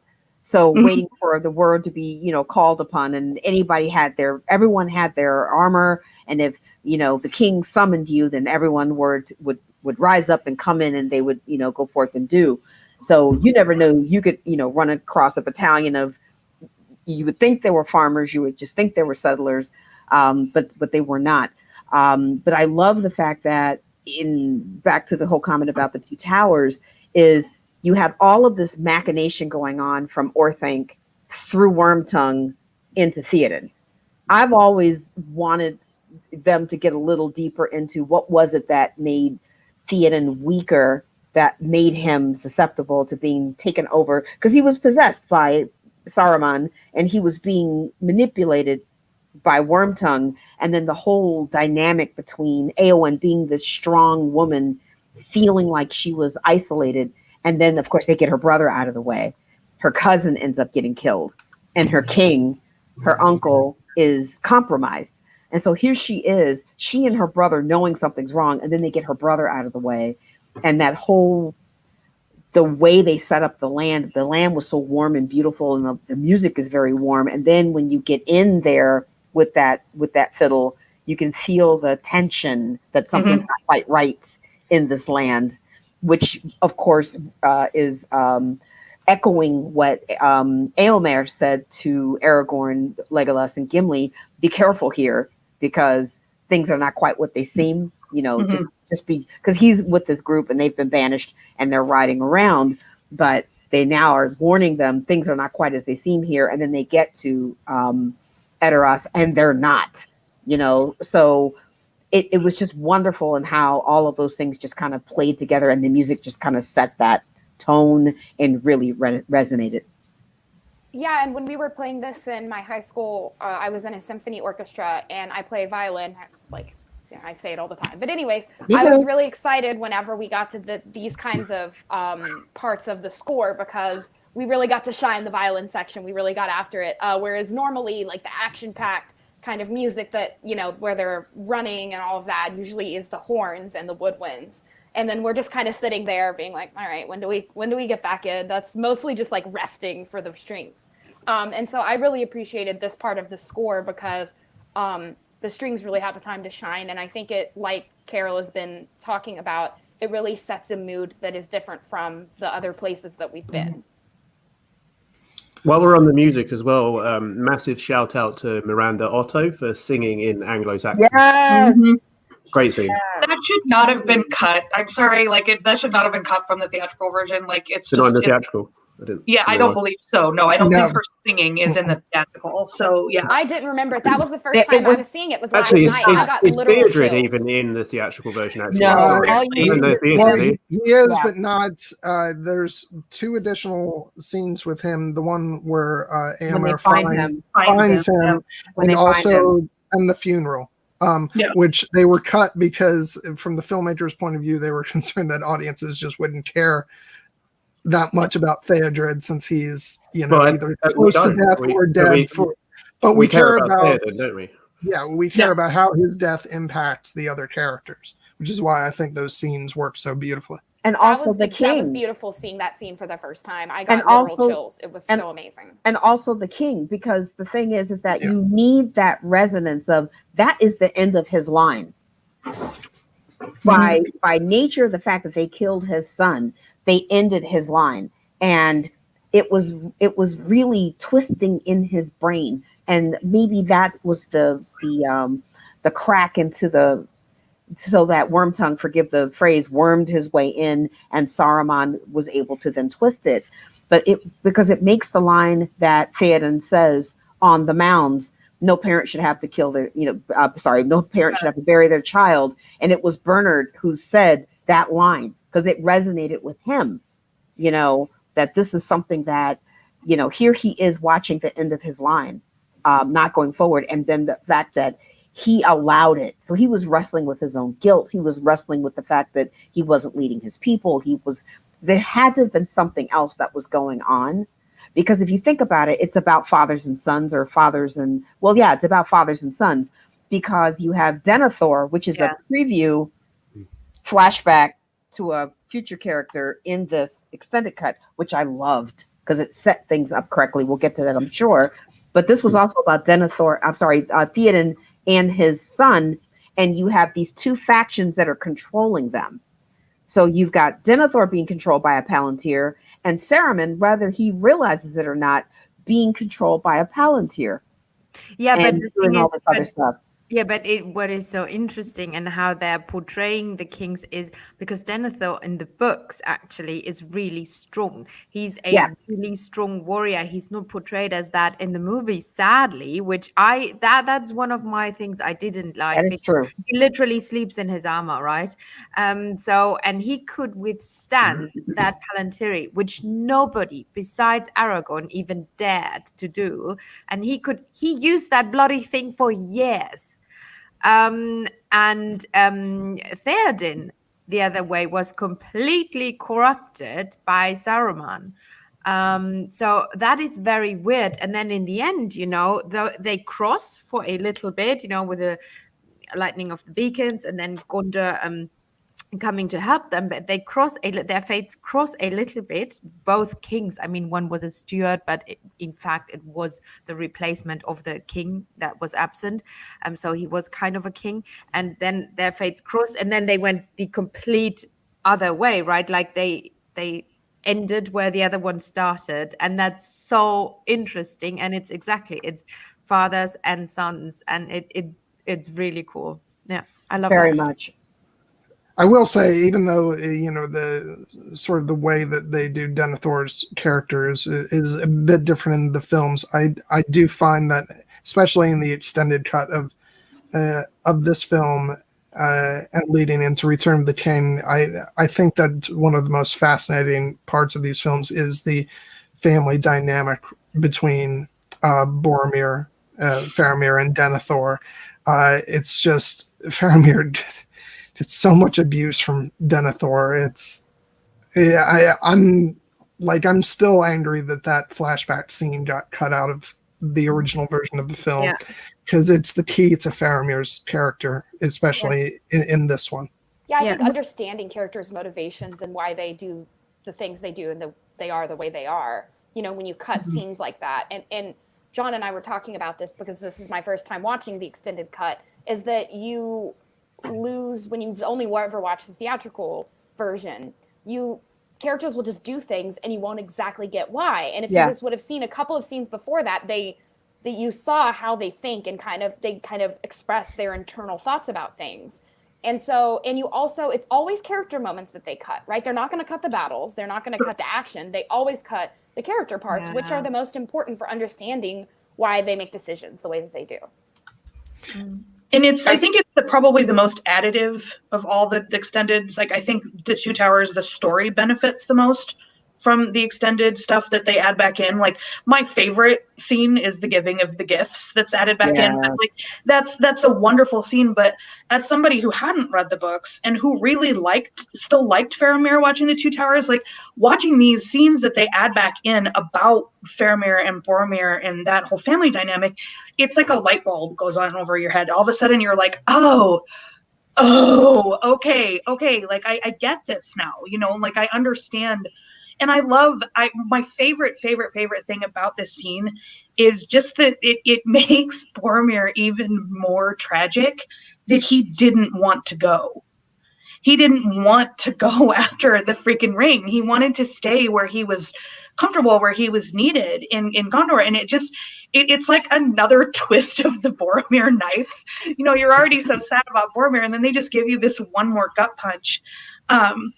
And it's so additive overall to the story, in a way that some of the more fun stuff is not necessarily. And Erin, it's funny that you should mention that, because we were talking about this in the sense that particular scene, that whole group dynamic between those three is very similar to some of the things that they took out with Theoden and Theodred.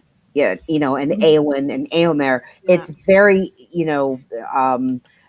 informative as to how they were ruling, how the decisions were being made about rule, and the fact that you had Eomer and Eowyn, who, you don't know this, it really don't talk about it, but maybe Theodred was their hope to kind of get Dad back, Uncle Theoden back in line, that they were going to, all together as the cousins were trying to work this out. But then Theodred ends up getting killed, and then there's Wormtongue, and to Guilty Pleasures, a Guilty Undertaker. Your point, I love that. because I'm looking at it sorry, Guilty Undertaker made a point is that, you know, Wormtongue was after Eowyn. I mean, he really loved her. He wanted her. And the brother was like, look, you little slimy, little greasy little thing.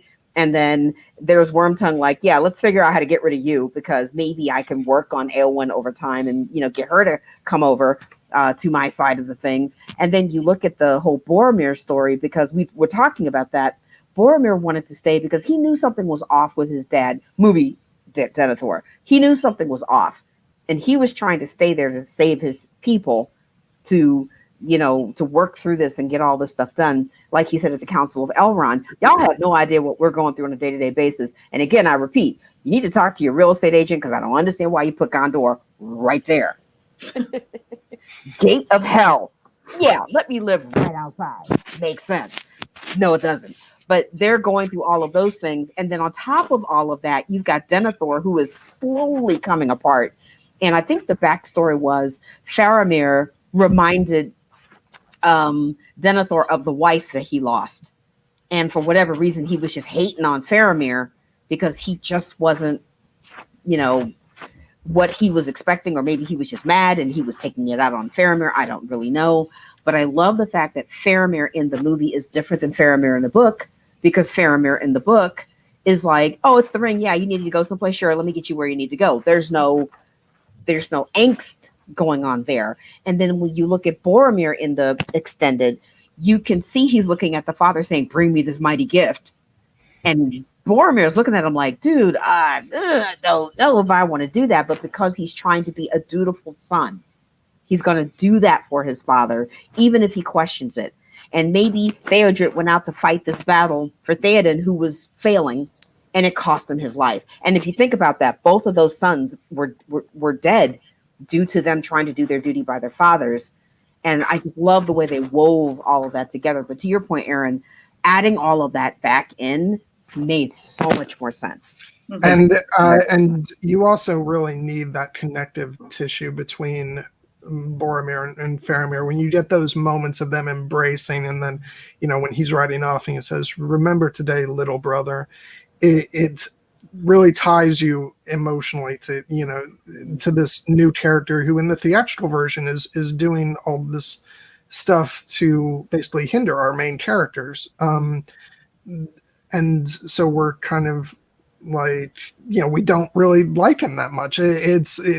So to have that emotional connection to Boromir really helps us identify with Faramir's character and understand his motivations. See, what I got from that whole scene was that Boromir is an alcoholic. He's just like, What? I'm not making a speech. More time for drinking. I can't relate to that at all. I was gonna say it's a real fair read, Dan. Yeah. Mm-hmm. Yeah. By the way, Erin That's what I is got totally from it. just drinking OJ over there, like John. Nothing in it, No, I'm it's sure, my- right, Erin? It's my Joe drink, which is champagne for Amy and orange juice for John. So yeah. Yay, Joa. Yeah, so Battle at Helm's Deep, because Helen needs to go in like 15 minutes. It's 1 a.m. here, and I'm oh stressed. my god, yeah. All right, Helm's Deep. Let's cram the entire battle into 15 minutes. Like It's half not- the movie. Let's not pull a Peter Jackson with a Hobbit. oh, Okay, well, then let's back you up to get you into well, Helm's wait, Deep. but then shouldn't we stretch all that out for like 5 hours? Sorry. No. Yeah, it's like it's one of the greatest battle scenes ever put on film. And it's not just the execution, but the build up to it as well. Yes. It's just like you're just cranking up the tension. Because why did Theoden think it was a smart thing to leave, you know, Edoras and let's go across the realm and across the plains to this fortress. Okay, that's great, but now you're open. But that's part of his character development. He in the beginning he was corrupted, then he kind of woke up, then he was reluctant, and only in the end he became the king. He was supposed to the king on the battlefield, and I think that is part of his character development, that he actually wanted to hide because that was nothing else than hiding. And there is a history of Helm's Deep being used as a defense for their people. So it's not like it was just this idea that he plucked out of thin air. It's something that their people have done in the past. As a student of Chinese history, just moving to another city always totally worked. So it never just drew out the inevitable or anything. No, but the thing is, but Edoras is not defendable. Look at it. It's open plain. It's not. There is nothing. It's not defendable. You can just, all they have to do is surround it and then you're fucked. Yeah, totally. Yeah. He says, like, straight up, he says they will break upon this fortress like water upon rock, which is exactly what happens until Saruman introduces a totally new element that nobody knew was there before. Like, this idea was not poor at the end of the day. It was a pretty good idea, except Saruman invented explosive powder. Yeah. And I'm sorry, the most hilarious part is Wormtongue, like walking up to it with the candle, and Saruman's just like, it's great.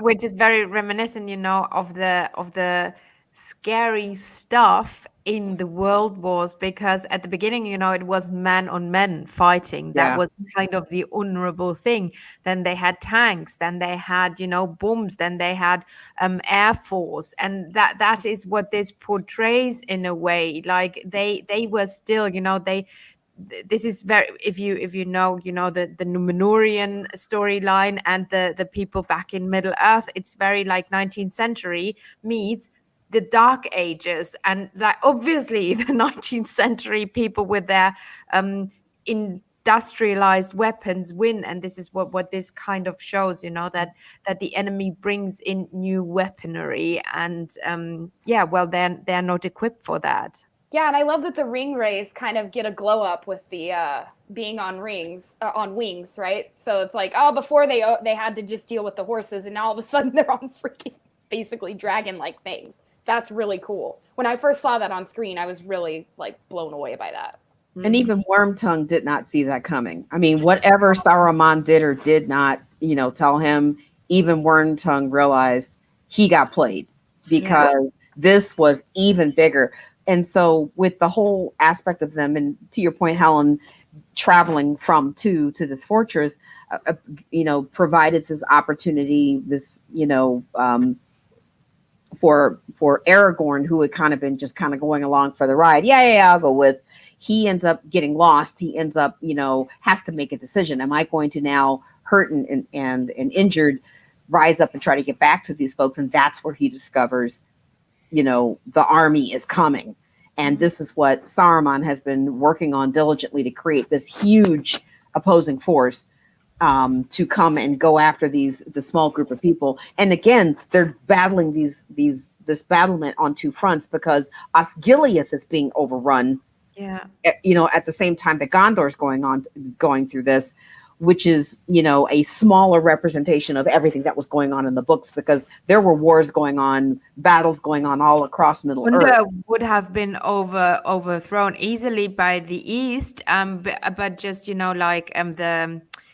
Dale, the people of Dale and Thranduil, they held them back. You don't really learn about that, but Gunda would have been overrun from the other side. There were more battles, like you say, going on, which is interesting. But can I say one thing about, because I really sadly have to go soon, but what I loved about them adding in the movies, which is not in the books, and I just talked about that today, is that the elves came. Because in the books, for everybody who doesn't know it, in the books, the elves didn't come. And I know this is very controversial for book snobs, Yes, here they are. Hello, I love you. You know, in the books, you get the idea. Literally, the elves gave up. They're already on their way out. This is the age of men, and not for nothing. This is even stated at the end when Aragorn retakes the throne of Arnor and Gunda, right? And they are very reluctant. Yes, Galadriel fights, Lothlorien fights, Rivendell not really though. You get the idea. The elves are very reluctant, and I never. I don't know. I never really liked that idea. And I always was like, but Elrond, why are you not helping? And I kind of, Well, he sent his sons. He sent his sons to Aragorn. Carole, that's very different. But that's very different than sending an army. Well, if we're gonna go back, then we would have to go all the way back to when, the Valar decided when Melkor was cutting up and whatever. There were certain aspects of that once the original elves were, dusting it up. They didn't just ride in and save them. So in a way, maybe they were kind of going back to their, that's your world now. Hey, we got to go. My Uber is waiting. Got to ride. No, but the Battle of the Last Alliance, they all fought together, and this is still Sauron. They have to defeat again. So why are they not helping? It doesn't really. It makes sense in a way because, as I said, this is the age of men now. The elves are, and the elves who are leaving is very interesting. Are the Noldor, right? The Noldor. Noldor just came to Middle-earth. They are not from Middle-earth. So the people that came to Middle-earth for dominion and finding kingdoms and realms, they left. And the elves that stayed, Thranduil, they were Sindar and they were born. They never were in that other realm. So this is also very interesting. And they are the ones who fought. The other ones didn't fight. Very interesting aspect. But what I loved is that the elves helped. And I know it's not correct, and book snubs will be like, oh. But as you said, did you not miss the Grey Company as well, though? Because they're pretty cool, right? Yes, no, definitely. But it's not, what I mean. It's really not like the Battle of the Last Alliance. It's different. True. Yeah, but as you said, like the elves of Lothlorien were fighting during the course of the book, but we don't get to see that in the films. So this is actually a very good way of showing that they were doing something. And yes, they're sent by Elrond, but let's be honest, they're the elves of Lothlorien. So, so I think it's kind of honoring that element of the books where we don't get to see them fighting these other battles. So by having them come into the Battle of Helm's Deep, it's actually showing that they were doing something. But we don't get to see the dwarves fighting or anybody else. We don't get to see the Men of Dale fighting or anybody else. Right. So it's just cherry picking one group to just bring into the battle. But I don't mind it though. I don't really object to it. But it was from a cinematic standpoint, it was great because you have this overwhelming group about to get overrun, and then here's this other group that comes to kind of help bolster them up. So it's like maybe they have a shot, and it was amazing in that particular because seeing Haldir again, you're like, oh, okay, that's a badass. He's coming with his buddies. It's about to be on. It's a great moment when they all line up and they stand and then they turn as well. Yes. And the men of Rohan are just like, man, these guys are organized. Like, we might just have a chance here. It's the element of hope that came to the, and then boom again. But it's interesting how that whole thing started. And again, shout out to Weta because they created the massive program that replicated all of those Oryx because those maybe the first 100 were real, but then the rest of it was, software that was replicating and creating that. That was to me, that's my area of just, geekdom was just geeking out on that. But it's interesting how all of those battles like that. Okay, so now you're all here together. Now what? And it was this one guy who wasn't paying attention, whose arrow gets away from him. And now all Shnikes is about to bust out and okay, let's do this. But it was really kind of cool watching Theoden go, and so it begins. And then it started to rain, and I started laughing because I was like, what else? Yeah. Really, dude? It's like smog, rain, whatever. And then just the whole the brutality of it. It was a really well just represented battle, because it was going to be ugly no matter what went down. It was going to be nasty. And what was the line that Aragorn said, or was it Legolas? Don't give any quarter because you won't get any, or it was something that basically said, no, have no sympathy because you're not going to get any. So whatever you see, kill. What was the line? I can't remember it. No mercy. Give them no mercy, for you shall receive none. None. Yeah. And that is Aragorn when he's talking to everybody. Yeah. Meanwhile, but you've got that sort of heavy talk, and then you've got Gimli like, what's happening out there? And shall I describe it to you, or shall I fetch you a box? I'll fetch you a box. And then he just starts laughing, which shows the development of his relationship with Legolas. And I stand them. That's just great. I'm sorry, I do. Love it. I love Legolas and Gimli together. Well, it's like Legolas kind of takes the first step there too, with like when they're being surrounded by the Rohirrim, and Éomer threatens to cut off his head, and then all of a sudden it's Legolas is like, you would die before your stroke fell, so it's like there's like this, you're kind of waiting for like the moment when Gimli might like kind of reciprocate that a little bit, and it comes in a very Gimli way here, where like he lets him sort of tease him and make fun of him, and like it's so great, so yeah. And then there's just other little moments throughout the battle, like when the orcs start, pulling out the ladders, and and Aragorn's like, called out ladders, and Gimli's like, good. He can't wait to get in the thick of it. It's great. But I will say, I just looked it up. They were 3.5 months of night shoots. Yeah, it was night shoot. Yeah. I mean, that's insane. That's insane. That is insane. In prosthetics. Yeah. Worth it. Totally worth it, especially since we didn't have to be involved whatsoever. Right. Yeah, right. Well, I'm just saying, one day I want to be cast as a tiny orc. I literally play a tiny orc in the Amazon series. I buy my ticket to New Zealand. I just want to be in that thing as a tiny orc. Helen, next week you have to be Helen the tiny orc instead of German. Helen with those cheekbones, you're gonna be an elf. Come on. No, I'm way too short. You don't know. I'm literally tiny. Can resize you in editing. No, you don't want to waste those cheekbones on being on not being an elf. Come on. No. I want to be an orc in full armor and tell my children one day, Mom was a tiny orc on Lord of the Rings. But what was interesting is they were going through all of that, and they seemed to be handling everything, and they were dealing with everything, and then all of a sudden you've got, the orcs are Wilhelm screaming off of the side of Helm's Deep because they're getting knocked off, and then you've got this one orc who's Leroy Jenkinsing himself with the thing running down the to the culvert, and I'm just like, There was a Dan in the chat last night was like, when that orcs started running towards the wall, and Dan typed in the chat, "Hold my beer." It's also just, that was one of the very small quibbles I had. That like all this whole trilogy so far, you've been watching Legolas make like unbelievable arrow shots, just these absolute, and then they're like, one guy running at a steady pace, bring him down. Nope. Sorry, we can't actually. He hits him. He does hit him, but this guy knows he's dying. He like shoots all those orcs like in the forehead in Moria and all. But he had a helmet on that was even my boy Legolas is not perfect. Okay, it takes a little bit. What?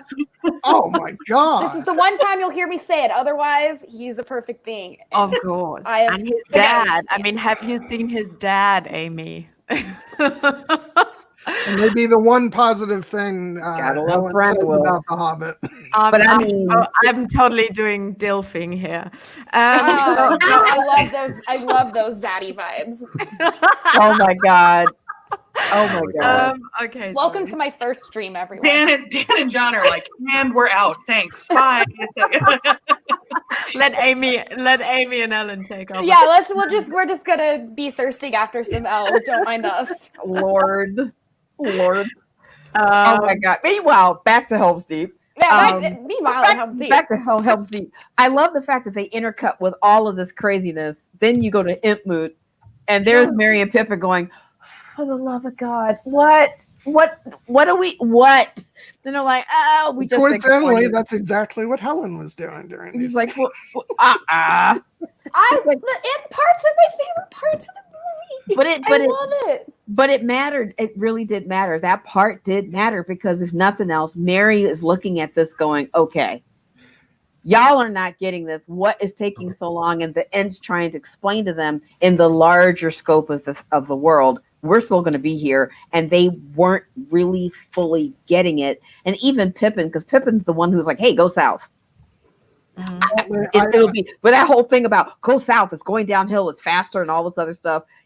Finally trying to figure out how to get them to see what was going on, and then you whip back to Helm's Deep. But after that wall blew out, it's like this is bad. This is really bad. I really do super bad. I really do love that they added back in an extra scene of them sort of waiting around for the Ents, and I love the delivery of when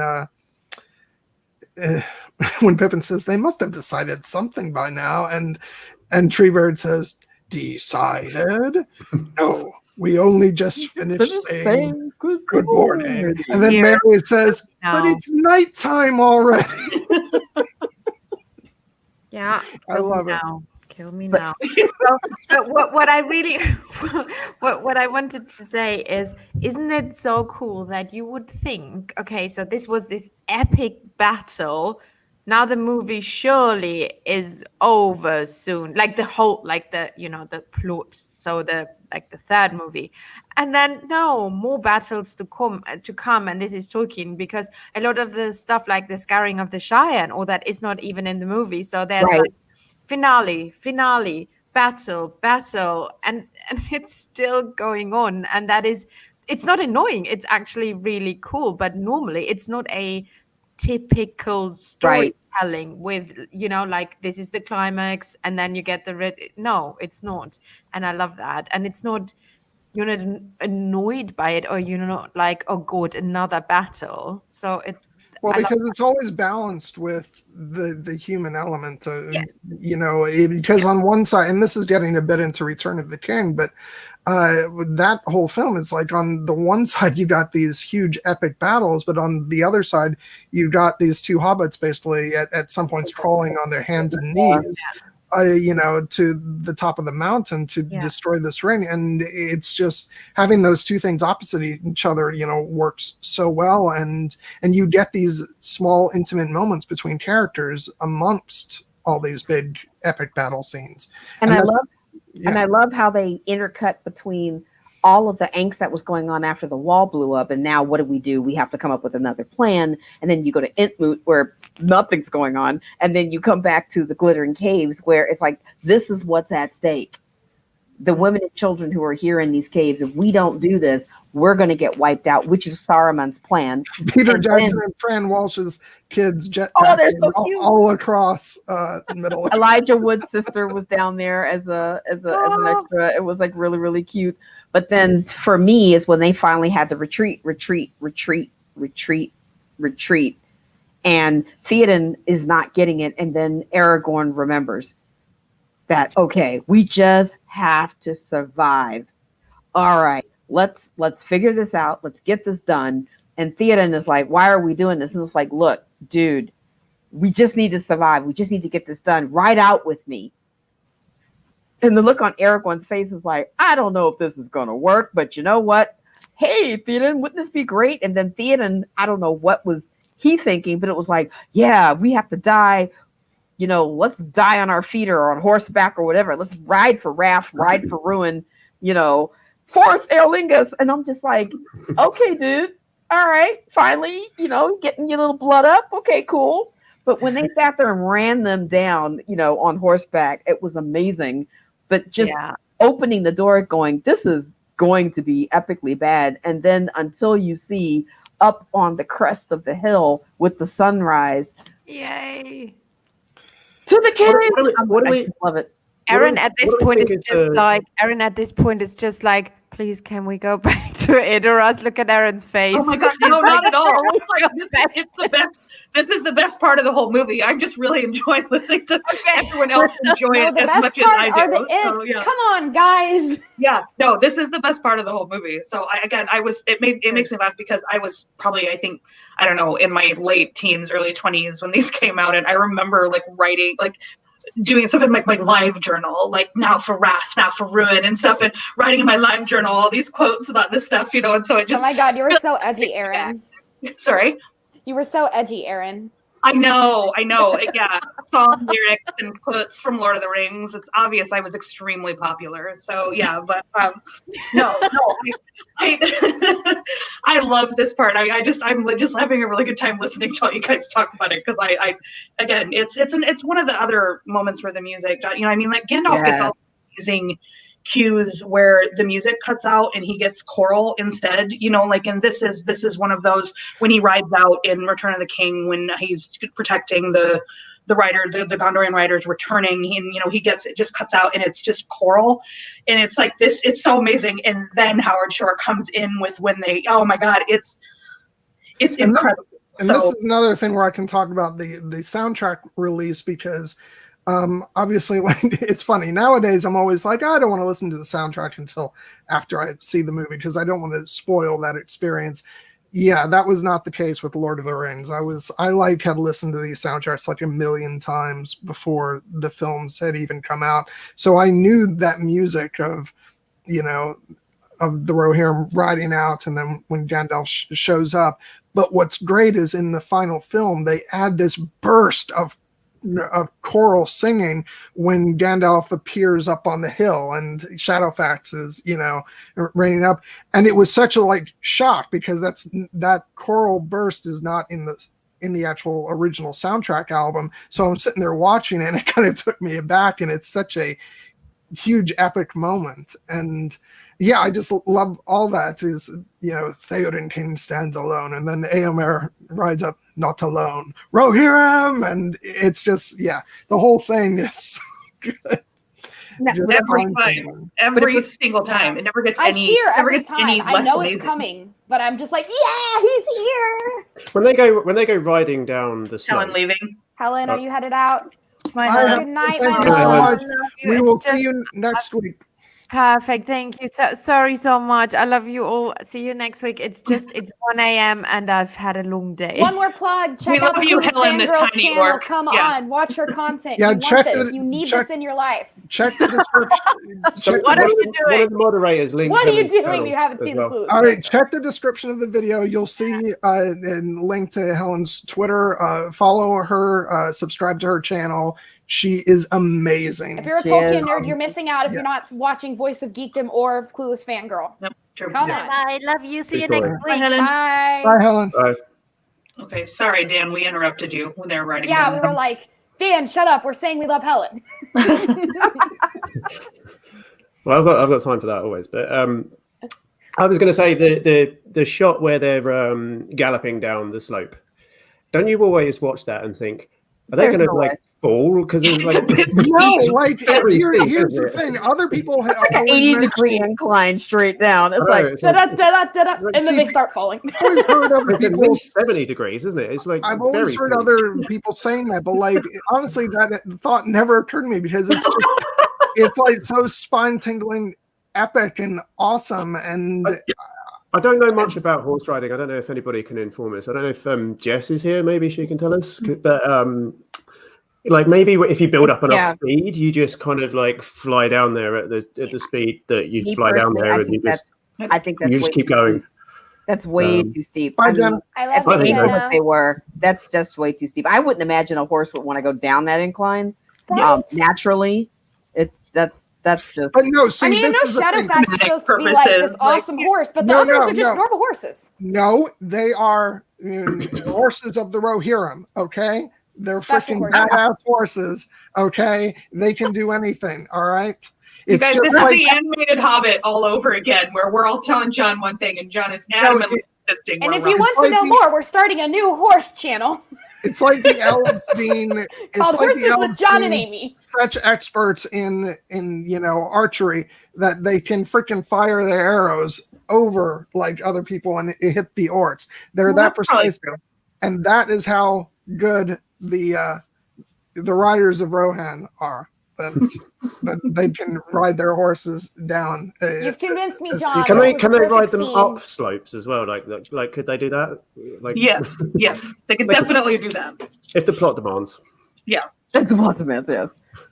Well, while Like, while all this, Can we- were talking about all of that, I wanted to make sure that we went back and talked about what was going on with Faramir and the hobbits, Frodo and Sam, because there was a lot to unpack there. Because the way they wrote his character in the movie, he was tempted, and then that whole aspect that went on with, capturing Smeagol, and there was Sam trying to tell Faramir, "Look, dude, this is serious. We got a mission. You need to let us go do that." And then Faramir was like, tell Denethor I'm bringing him a mighty gift. And I was like, oh, this is not going to be good. And I love Fran and Philippa, especially Philippa, saying, if we had done Faramir according to the book, there would have been no tension there.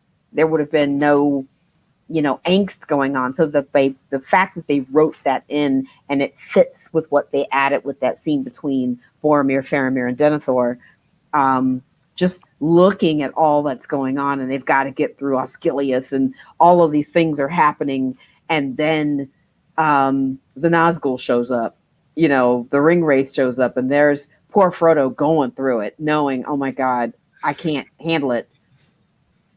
So there was just all of those things happening. To Helen's point, any one of those things would have been a great ending to this movie as a major, battle conflict moment, and they threw it all in. I was like, okay, is there anything else they're going to toss in here right now? And then the Ent's going to fight and defend Fangorn. It was like, okay, let's throw that in. And I mean, it was just everything was happening, and it just worked. And yeah, well, the thing is, once they decided to, as far as the whole Faramir thing and the changing of his story and going to Osgiliath, it's like once they decided that Shelob was being moved into Return of the King, you needed some conflict for Frodo and Sam's story heading into the final act, and you couldn't just have them hanging out peacefully with Faramir while the whole Battle of Helm's Deep is going on and all that. You needed something dramatic, pushing their story forward. And now that Erin's back, actually, I wanted to ask her, because there was the scene where Eowyn is told to go and be with the women and children. And you had a really interesting comment that is like she was where she was needed or something like that. Can you tell us about that, Erin? Because I was fascinated by that. Yeah, I have a lot of admiration for the way that Eowyn is written as a whole ass person. Like, she's not sort of one thing or the other. Because I know you were talking earlier, Carole. One of the things sorry, Kate, cover your ears. I'm going to talk about a spoiler for the Return of the King. Sorry, but Kate, cover your ears. Yeah, cover your ears, Kate. Cover your ears. But in watching the commentary, I think it's Miranda Otto who actually talks about how Peter Jackson brought her back to refilm the Theoden's death scene, because she was crying too much in the original scene that they filmed.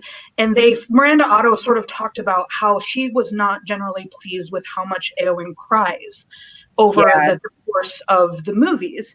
And I completely and totally respect Miranda Otto's opinion on the character that she played, but I disagree. I think that Eowyn is allowed. I mean, like you said, Carole, she's like, her parents are dead. Her uncle is this weird, gross, old thing that isn't even her uncle anymore. And her brother is gone, and she's being stalked in her own home by this creep. Like, who isn't constantly on the verge of tears in that situation? Then her cousin is dead, and then all these orcs are coming, and then all of this stuff is sort of happening, and it's like, yeah, she's crying, but who isn't freaking crying at that point?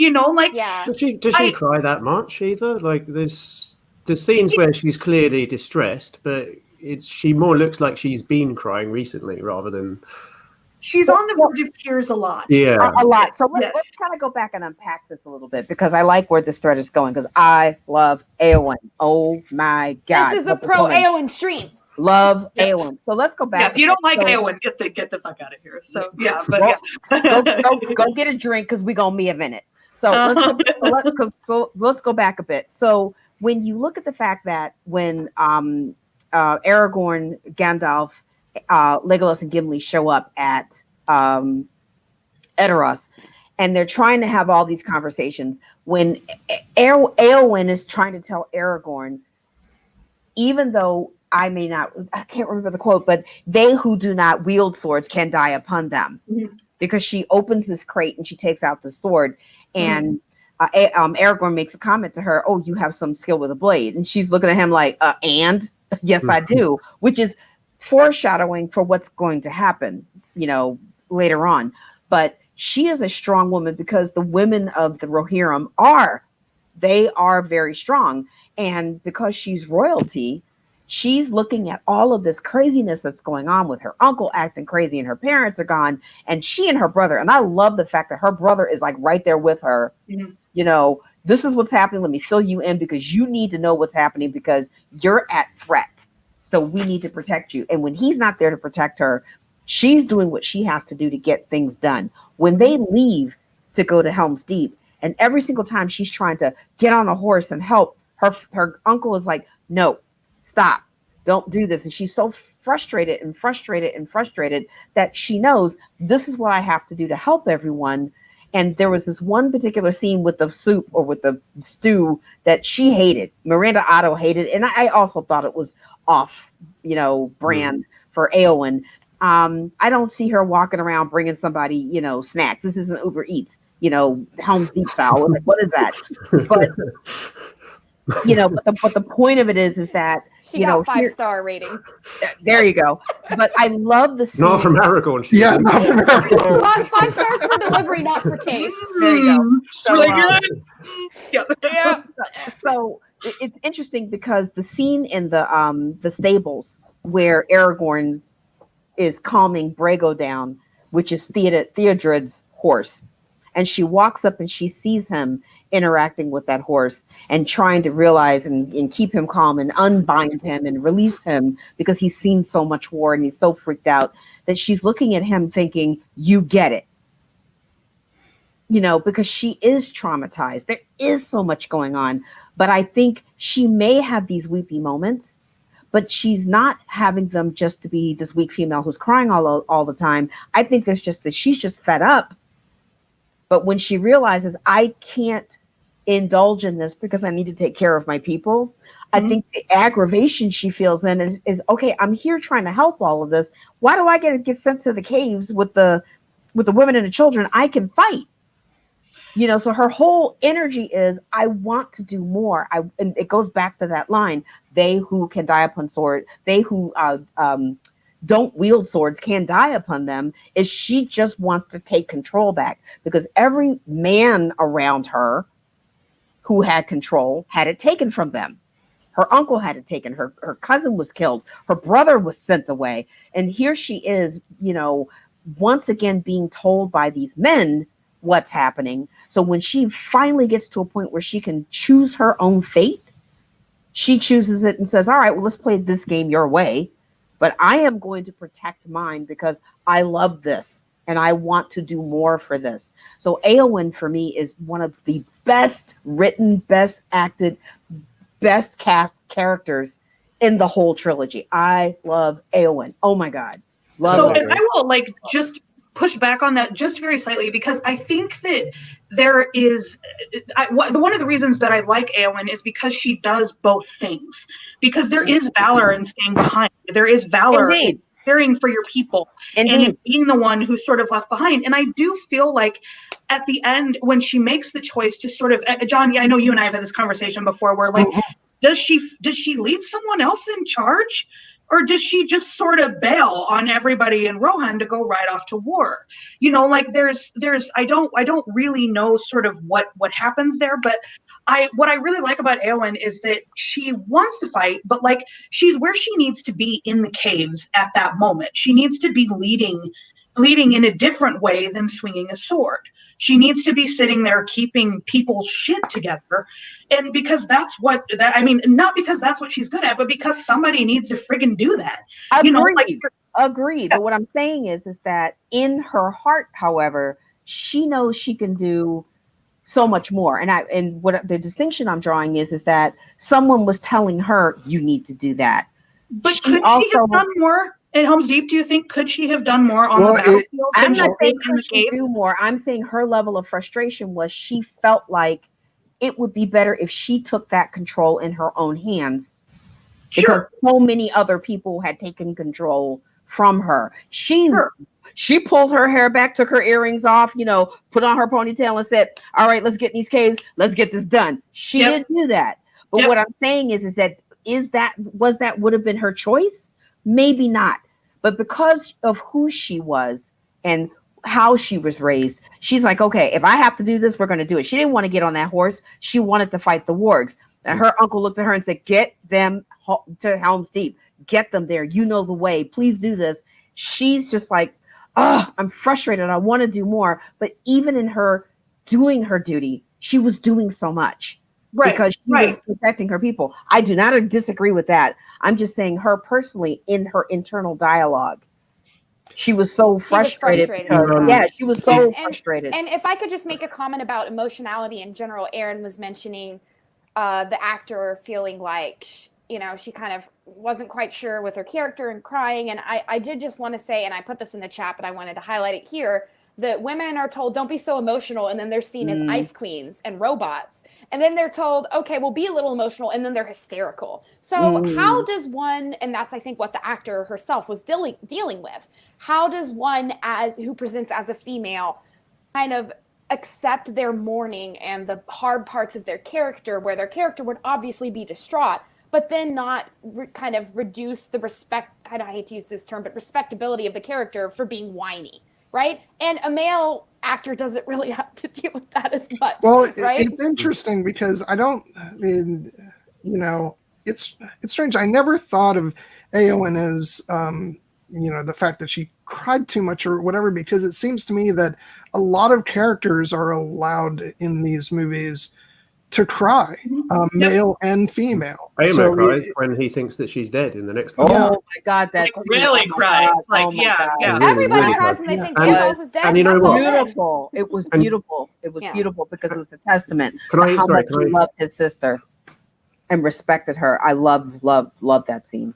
But to your point, Amy, I agree with you. I think it has to do with the reason why they reshot that scene. I think it was to the strength of Eowyn because she held so much close inside. And I think when they originally shot it, it was not true to who her character would have been. And I can relate to that because my personality is that when all hell is breaking loose and I want to have a freak out, it's like, work the problem, shut that down, work the problem. When everything is resolved, I lose my shit, and it's like, I may quietly go somewhere else and do it. I may not do it in front of other people, but my tendency is not to do that. So for Eowyn, it might have been they wanted to recast that because she did have frustration, but she held a lot of that and redirected some of her energy towards get this done. I have to get this done. We have to get this done. I have to take care of my people. But then here's Theoden, who finally resolved himself and finally, reclaimed his honor, like Boromir, if you think about it. Theoden had come out of all of that weakness and had finally stood up and rose to his kingliness, and to die like that, and for her to save him. But they mentioned too that the reason they wanted her to come back for that is because they wanted her to be strong for Theoden. Yeah. They thought the character of Eowyn would have not been bawling because Theoden wanted to see her smile again, and things like that. And so she would have been strong in sort of that way. And that's why it was Miranda Otto who talked about her crying too much, not necessarily Peter Jackson. But Dan, I was just going to say, you clearly wanted to say something. Yeah. He's just like, peace out. You don't let me talk. The second I say, Dan, go. he gets up He's here. he's over going, bloody hell, let me talk.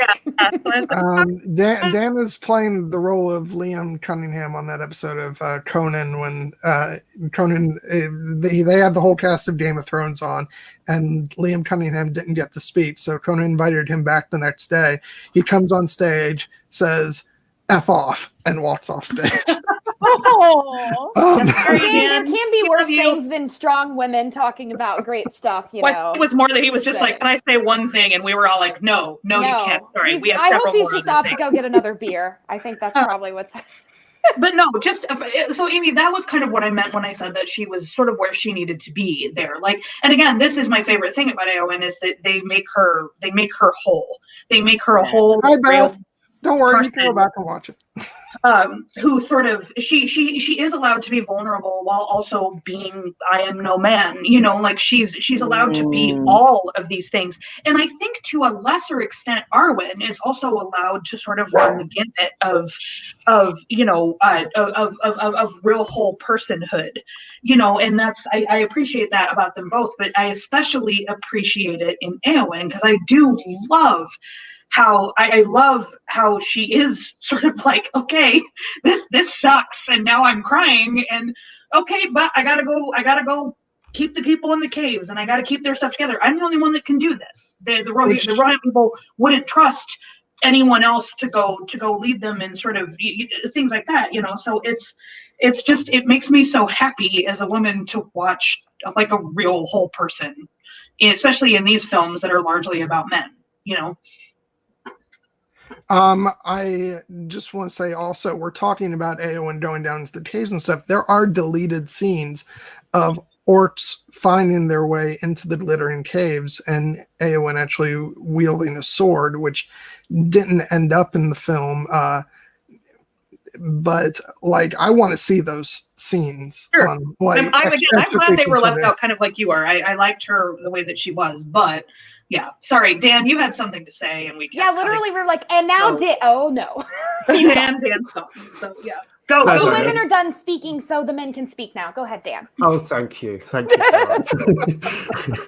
No, I was going to say, just echoing what the rest of you were saying, really, and it's fine because there's like 5 of us in the room, so it's going to happen. But I was going to say that there's kind of a double standard about crying in film, in particular, because men who refuse to cry are rightly accused of toxic masculinity. Women who do cry are accused of being weak or being, you know, overly, well, I can't really think of a better word than weak. And women who don't cry are accused of being ice queens. Yeah. Men who do cry are accused of being wimps, weak again. Say? Yeah, wimps. Yeah. Effeminate, I was probably going to say. Without using the probably P word. Dangerous territory. Yeah. So, you know, crying is crying. I think if it works in the scene, then it works. Is there a specific scene that Miranda Otto has a problem with? Because I don't know whether we got to that. From my whole, she just said that she sort of felt that Eowyn was sort of crying all the time.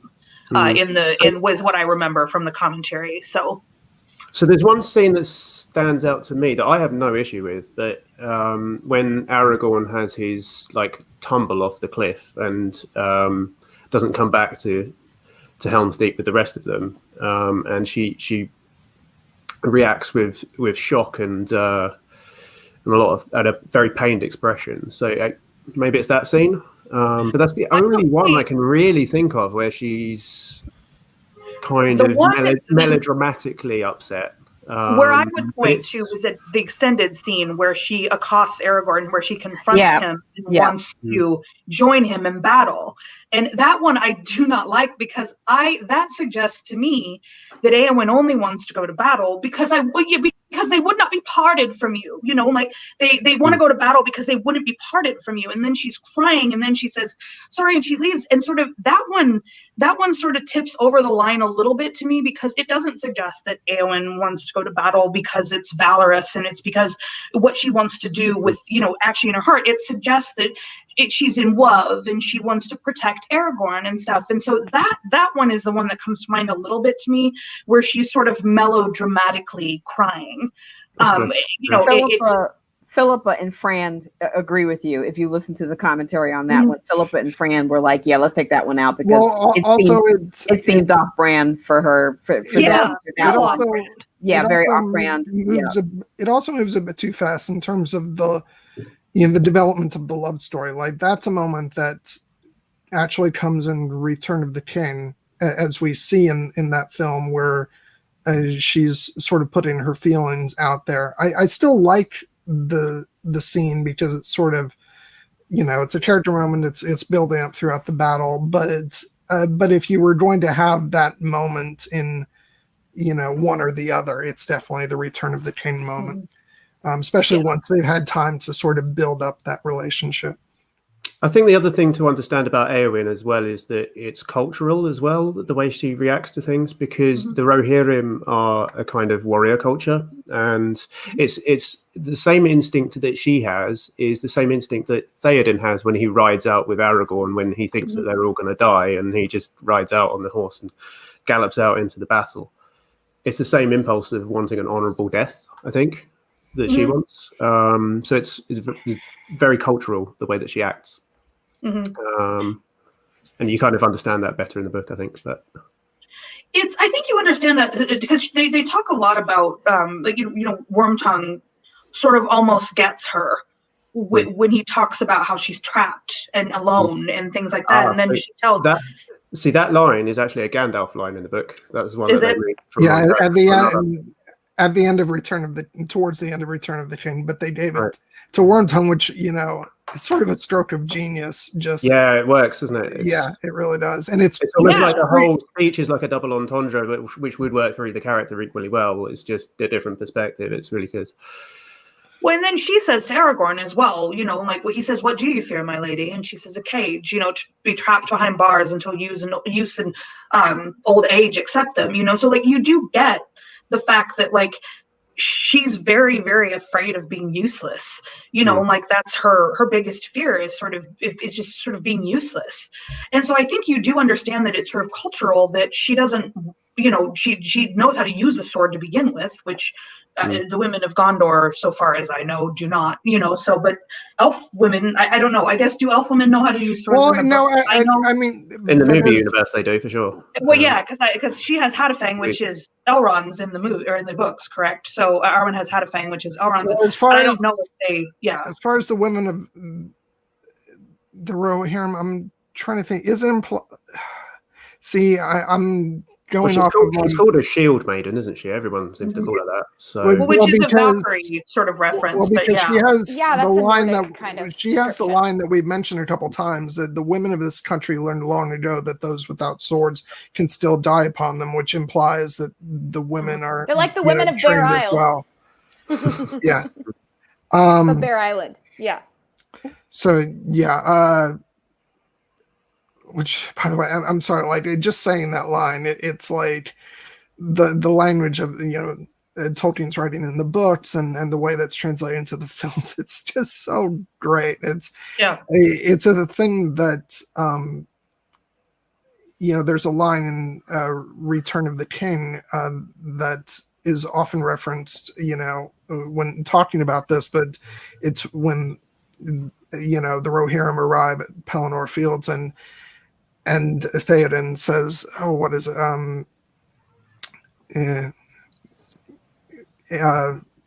Forth and fear no darkness." It's like you see that line written on the page, and you could sort of roll your eyes at trying to say something like that out loud because it's sort of archaic, and it's the difference between if you look at the original Star Wars films, there's a quote by Harrison Ford, and no shade at Harrison Ford because I love Harrison Ford with all my heart. But, he's quoted as saying the line, "George, you can write it, but that doesn't mean, I can say it."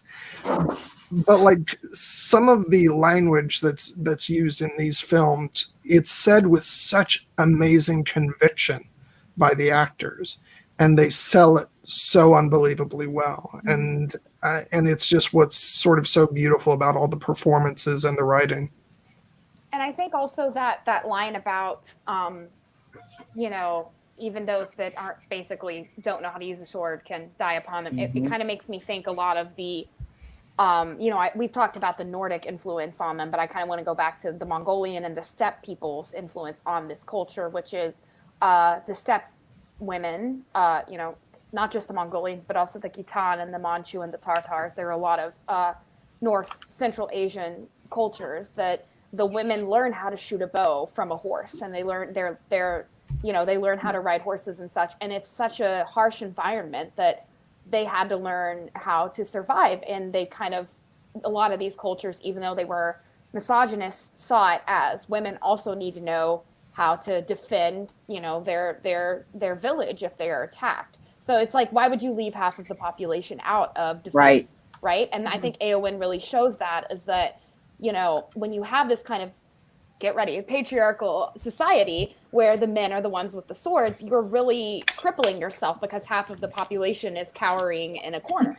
instead of out there fighting or defending. You don't have to be out on the front lines, but you can be there ready if the, enemy force comes further into the fortress, right? So I think that's what I really appreciated, is it showed that, look, women and children can die, just as, they have a stake in this just like the men do. And I also want to, once again, as I always say, recognize that trans and non-binary individuals exist. When they say men, women, and children, it's like, you're still leaving out some people. But anyway, so I do want to recognize that, there is this idea of everyone should fight for the greater good and for the protection of the people. And I think Eowyn really represents that. I will say, just personally, to her sort of being in this sort of these dire straits this whole time, Miranda Otto really makes her moments of joy just absolutely transcendent in this film, like, because she is sort of crying and she's sad and then when Gimli falls off the horse and they have that shot of her laughing, oh, that smile, it's like it makes that all the more. Again, it's absolutely wonderful to watch her in joy when you see her so much in sort of can I just say, and sorrow, Can I just say, like, the way Peter Jackson captures moments and the way they were shot by Andrew Lesney, the cinematographer, just like that shot when she's laughing and the camera kind of slows down and her hair is like blowing in the wind, and it's just beautiful the way they capture stuff like this. And something like, what's great about these films is, and this goes for the entire production, some things just seem like they happen by fate. Like, you have that moment when she's introduced and she, after the talk with Wormtongue, and she walks out and and she's wearing that dress and the wind is blowing and that flag just ripped off. And that wasn't meant to happen. And it's like, how, you have to sort of throw some things up to fate. It's like these serendipitous moments that were captured on film. And it's just, I'm never not having my breath taken away watching the way they film these. It's those sorts of moments, though, are kind of they're a product of how highly planned these films are, in a way, because they've planned every frame and every shot, and they storyboarded everything before they even got to filming. And when those moments happen, I think they've got room to allow for those sorts of things to happen. And I love the fact that in that time where Eowyn was out in the middle of the plains and she had that lighthearted moment, at the same time juxtaposed with that was Theoden, having just recovered or been rescued, or however you want to phrase that, talking to Aragorn about, oh my God, I feel like I failed, my people, and I failed my niece. Because at this point he didn't know where Eomer was. And then later on, they bring out the strength of Arwen, who is not in this book, but they decided that they were going to connect her to Aragorn, which was a flashback, and in addition, that takes you all the way back to the Council of Elrond in the Fellowship. And it speaks to their love of one another. And then you've got, I said it in the last stream, Elrond having this moment of trying to protect his daughter, because he knows his daughter is in love. It's sort of a Luthien and Baron moment. And going through all of that, and how all of the words that he is saying to her to try to convince her to leave is actually the tale of Aragorn and Arwen. That's part of the appendices that they brought in based on a fan letter and they use that as a way to include Arwen and the strength of her choices, and again, to the point of that she was making a strong choice for herself, for her future, and for her love. But there was the father, being a father looking at a child. And again, fathers, well, in this case, it's not a father and a son, but it's a father and a child. He may have thought of Aragorn as a son, trying to do what he thought was best. But that whole thing of, the breaking of the world, of you're going to do this and understand that the choices that you make will mean we'll be separated forever. Do you not have love for your father? And then there is Éowyn trying to make this choice of what was going to be best, and then realizing in the end her fate was with him, was with Aragorn, and then goes back because she made the choice to leave, and then realized with Figwit, there, and she sees this vision because Elrond knew better, but he still wanted to save his daughter. Yeah. And then when Éowyn figures this out, she could have made the decision of, I'm going to leave. But then she was also, and again, all of this was woven into that narrative in a rather interesting way, because since Arwen does not appear in this book at all, it was just that way of keeping his strength, keeping his resolve, and letting him in that moment, he's thinking she's leaving, not knowing of all that's going on.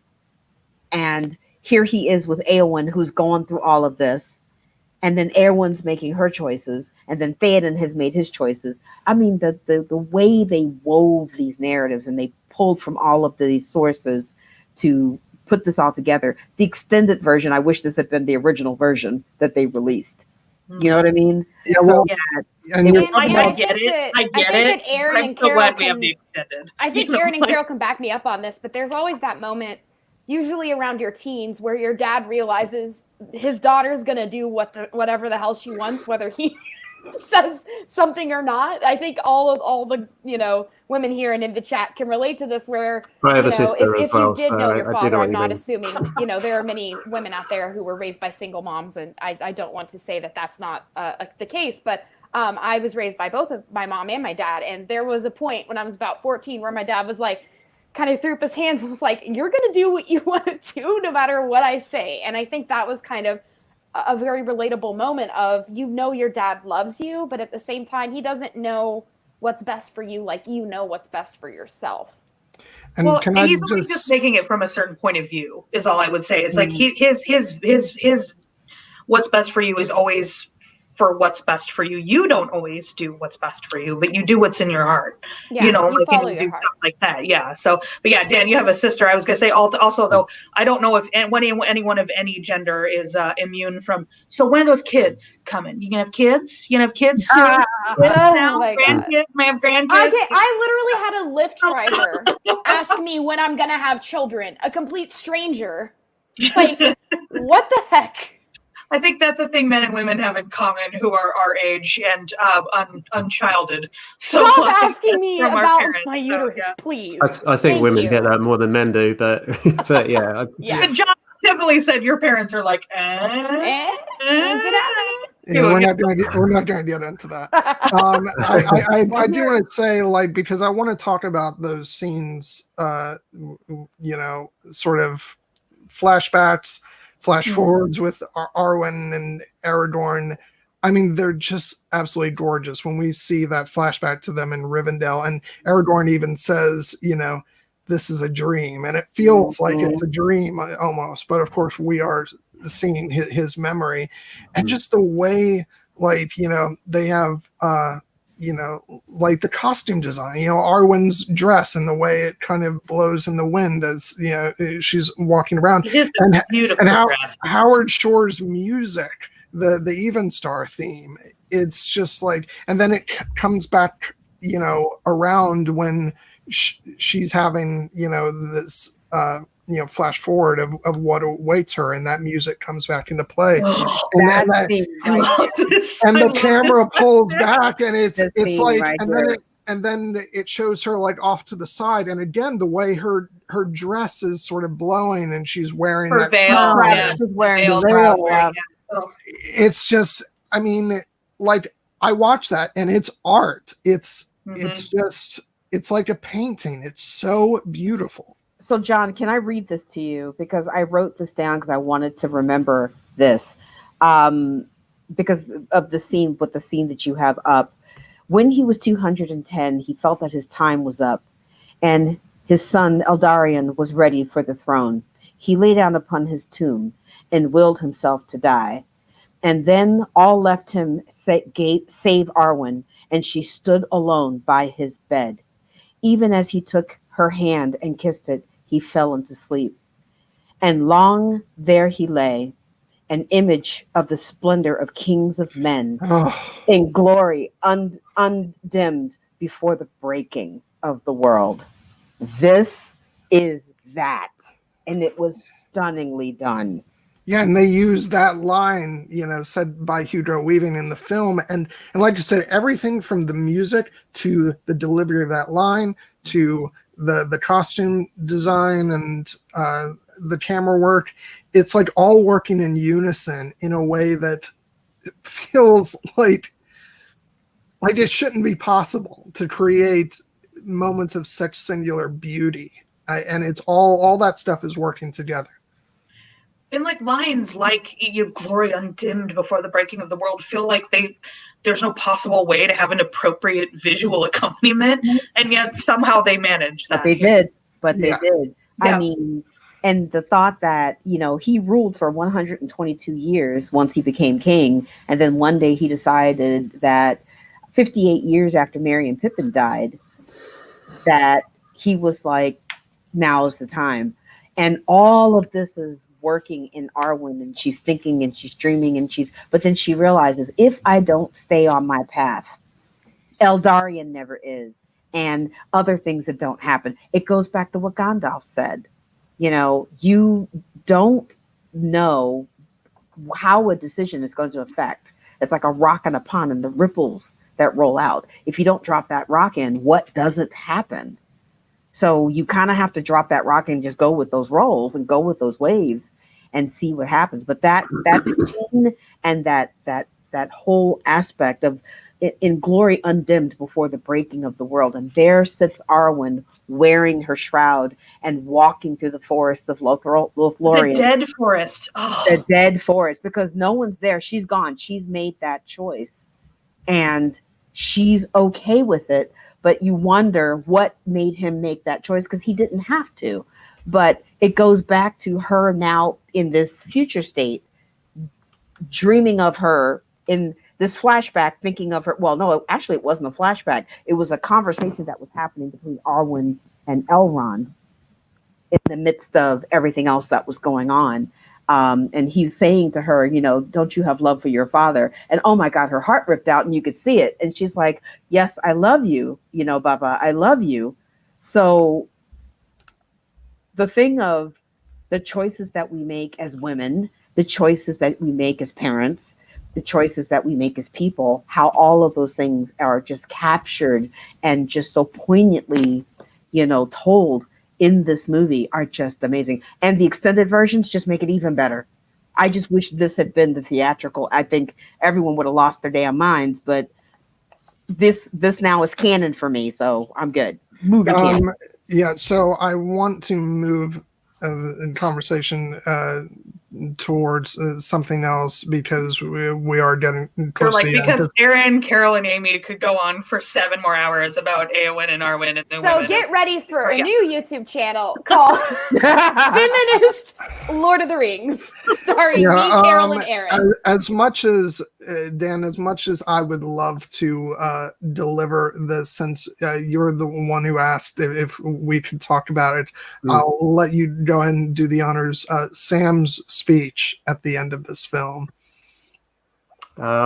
is just, I mean, I have it right here if you want. I don't know it off by heart, so okay. I'll go ahead and read it right here. It's like in the great stories, Mr. Frodo, the ones that really mattered. Full of darkness and danger they were, and sometimes you didn't want to know the end, because how could the end be happy? How could the world go back to the way it was when so much bad had happened? But in the end, it's only a passing thing, this shadow. Even darkness must pass. A new day will come, and when the sun shines, it'll shine out the clearer. Those were the stories that stayed with you, that meant something, even if you were too small to understand why. But I think, Mr. Frodo, I do understand. I know now. Folk in those stories had lots of chances of turning back, only they didn't. They kept going, because they were holding on to something. What are we holding What were they on holding on Sam? to? That there's some good in this world, Mr. Frodo, and it's worth fighting for. And Smeagol's face Yeah. at the same time, and Smeagol's face at that same time of wondering. Ah, that was excellent. Yes, because Smeagol, his reaction is great because he's moved by it, isn't he? As part of him is anyway. That little bit of good in him is still there. And also the rest of him is sad. I think that he can't Right. be this person, that he can't be Sam at the end of the day, that his nature is just not this. So it seems to me like he's both like moved by it, but also sad that this just isn't him, At least that's my read. Sorry if that's not what everybody else got out. No, that's exactly right. I think he's tortured, isn't he, by being trapped in the persona that he's developed for himself over the centuries, but there's a little bit of Smeagol still in there. Mm-hmm. So it is sad, and the animation like plays on that, doesn't it? Because his eyes just kind of go puppy doggish, don't they? Yeah. Yeah, and I have to say, like, what makes like that speech is just great on its own, but what's even better is the way it's intercut with all the other story threads. And that's something that's really great about this, because a middle chapter is hard to pull off because there's not really a beginning, but they accomplished that with the whole Gandalf flashback and all that. But also, there's no ending. But this sequence, just with Sam's speech and bringing all those story threads together in this montage, and the music, the Hobbit's Understanding theme, and Howard Shore, it's a theme that played over when Sam started running out after Frodo when he was taking off at the end of Fellowship, and it's brought back even more powerful in this moment. The theme just soars over all of this imagery of Theoden going victory, and it's like we have victory. It's so it's so great. It's like it's this ultimate cinematic moment, and it's the type of thing that you love the movies for. It's great. And then it's the resolution of the Faramir plot as well, isn't it? That's the conflict that's being resolved. So immediately before that moment, Sam says to him, "Do you want to know why your brother died? Because he went mad and tried to kill Frodo." Well, paraphrasing, but it's that moment as well. I think it's not moving in the same way, but it's that kind of like knife edge moment where Faramir could either go mad too, or do what he does and take the higher road. But it's interesting if you look at the extra added scene with Denethor, when Denethor rather sarcastically says to Faramir, "Oh, look at Captain Faramir trying to prove his quality or show his quality," and then at the end there's Sam looking at Faramir saying, showed your quality. Showing your quality. And Faramir is happy with that because he realizes this is so much bigger, and Sam really coming to an understanding of just how much he's grown, because Sam really had to keep everything going and keep everybody on point, and trying to tell Faramir, "Look, dude, I understand, but you don't get what the bigger picture here is. This is insane. It's driving him nuts. It drove your brother nuts." And then to come to full circle where it's, you have shown your quality. You truly have. That's just, brilliance. Just such brilliance. will say that speech too resonates, like it, not to bring the real world into it, but like that speech really resonates differently this year. Like people are a lot of sort of talking about a lot of things in the Lord of the Rings sort of resonating differently. I know the meme recently was about Bilbo feeling like butter scraped over too much bread, but like this one is the one that I think resonates the most with me in sort of, and I don't know, Dan, if you feel possibly different being in the UK, but like in the US, like this shit is dark, Is this a Trump thing you're talking about, or? well, yeah, I mean, all like, of it, all of it. like this shit is fucking dark, and this is a really, really bad time, and there's a lot of ways that like things sort of go bad and wrong and people make dumb selfish decisions, but then you see this and it's like, why do you do these things, like why do you there is definitely a sense, I know, as a citizen of the US who tries to wear a mask and stay at home and do all this stuff, that why am I doing this? I'm seeing all these people out there who are having fun and who are, sort of living normal lives.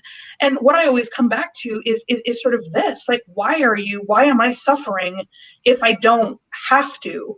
And a lot of it is like because there's good people and there are good things in this world, like that's the reason that we do these things. That's the reason that we make these sacrifices and give things up, is because there's still good out there. It's not just we're not to the survival of the fittest yet, and we're not to those kind of things, so sorry. Yeah. I know a lot of us no, use this as escapist stuff, but and it's about the mission, right? To destroy the ring. And so I think we can apply that to our life right now. The mission is to save people. And so I think that there's it's not exactly a one-to-one, but I think there's a lot of parallels going on there. And it's not about, getting political, because it's about literally saving lives. What does that have to do with politics? Well, and in fairness, this speech, the dialogue was seen as political back when the film came out as well. Yeah. We've just, Patriot Act and all that stuff. And there was even the fear that the line, "There's some good in this world, Mr. Frodo, and it's worth fighting for," that would sound too sort of rah-rah patriotic. But Sean Astin delivered it so beautifully that it worked. But yeah, you can really apply this to moments of darkness that we have to get through, and in that way, Tolkien was against allegory, but he was very much in favor of applying the story to your own sort of life experiences and all that stuff. But there's also an element of I'm jumping over into a whole nother trilogy now, but there's that speech that Gandalf gives in An Unexpected Journey, where it's the deeds of small, everyday ordinary folk that keeps the darkness at bay.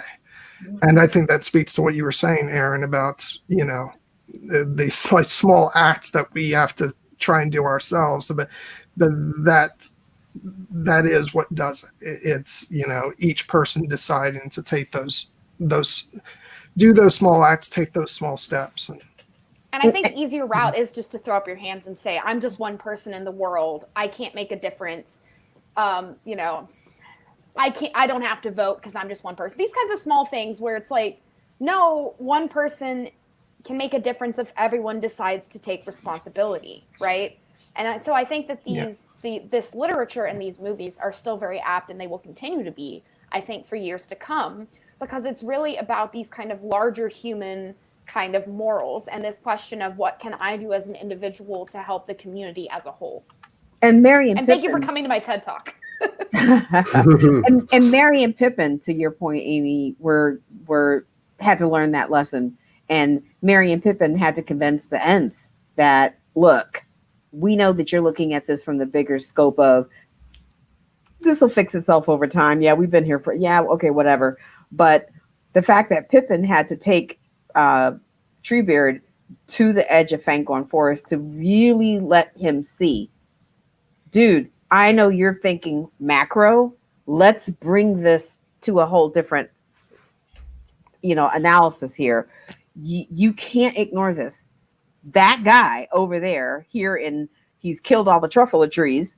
The Lorax has been kicked out, and this is going to be the whole planet if you don't figure out how to get your act together and move quicker.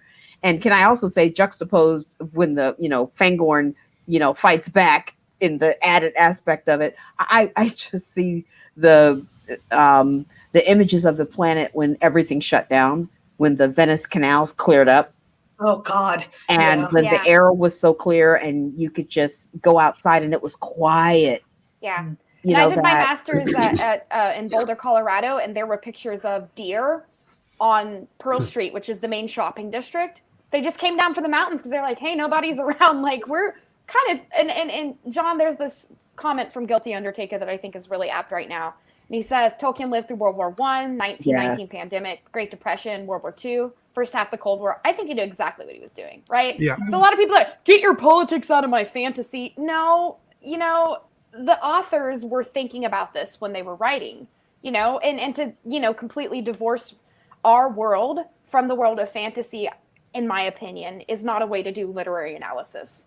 And so, these are bigger themes that we can apply to ourselves, right now during these days. And so, Carole was making a great point, and I'm sorry I interrupted you, girl, about, the earth is healing when we're not being assholes. Right? Like the Ents, I think, represent that of why, and you show that with Saruman cutting down the trees, right? This idea of you can just use the word deforestation, and then you have the Ents saying, you're not respecting the earth, and this kind of detachment that nature has from time and space, right? We see the world differently than nature does. Nature has a much bigger meta view than we do as people with our squabbles, our tiny Game of Thrones, if you will. Carole, sorry, I was just going to say to Carole really quick that you guys, and sorry, this is going to sound like the stupidest question, and I'm sorry if this is like a really, really dumb question, but like, is the idea that was Pippin's plan? That's why he said we have to go by Isengard so that Treebeard would see the devastation and join the war? Yeah, that was my reading of it, but it's a bit different in the book. So. And the way he did it, yes, exactly, it's different in the book. So it's the same or different in the book? Sorry, I didn't. It's different. Okay.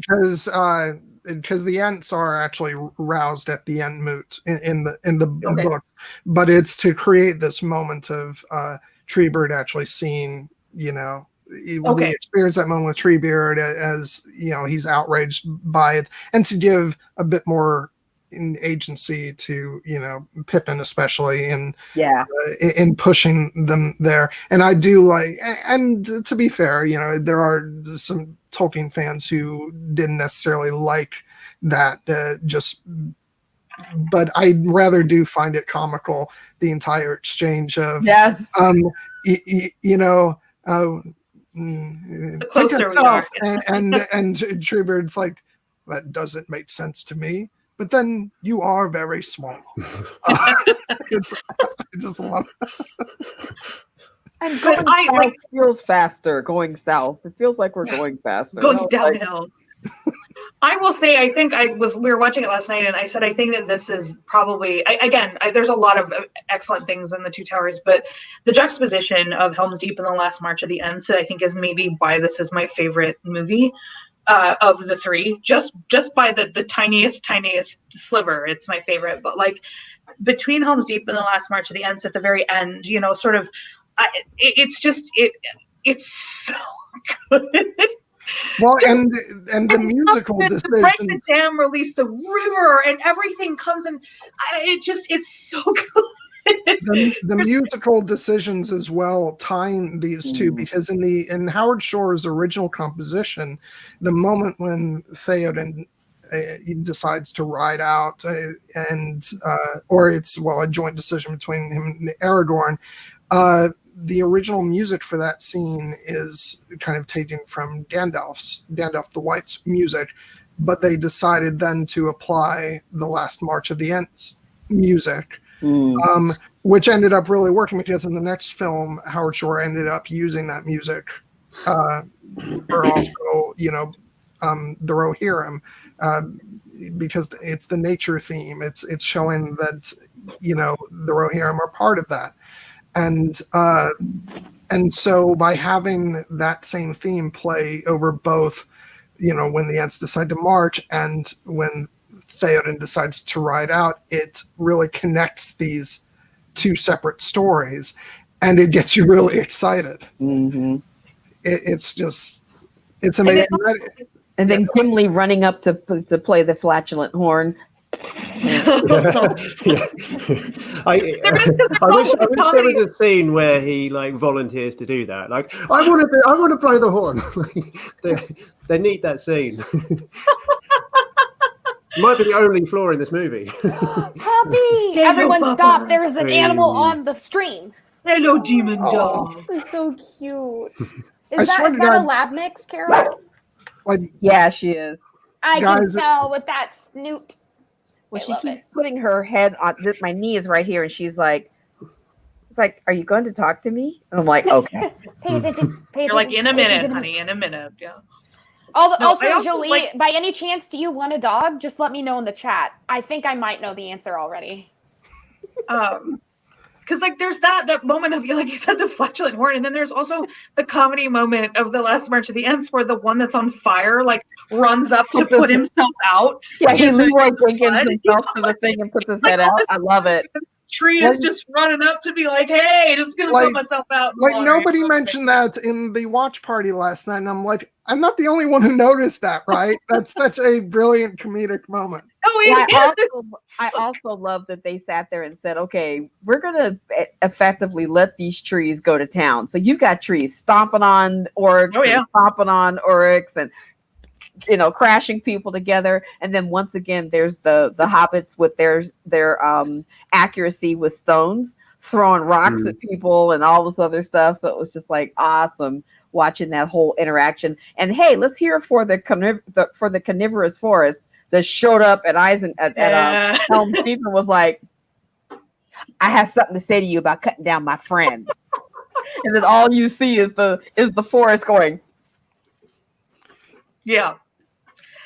I really like the extended version ending too, with Merry and Pippin finding the food, even though everyone in And our not just food. chat last night was rightfully horrified by the wet turkey, like gross. But also then the long leaf and stuff.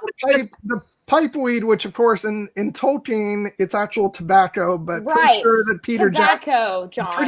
Peter Jackson had other ideas. And like over half of the audience. And he was like, I wasn't born yesterday. He was like, "Don't be hasty, relatives." Family members playing with this. He's like, "Don't be hasty." It's tobacco, Carole. It's tobacco. And I also love the detail that in Fellowship of the Ring, when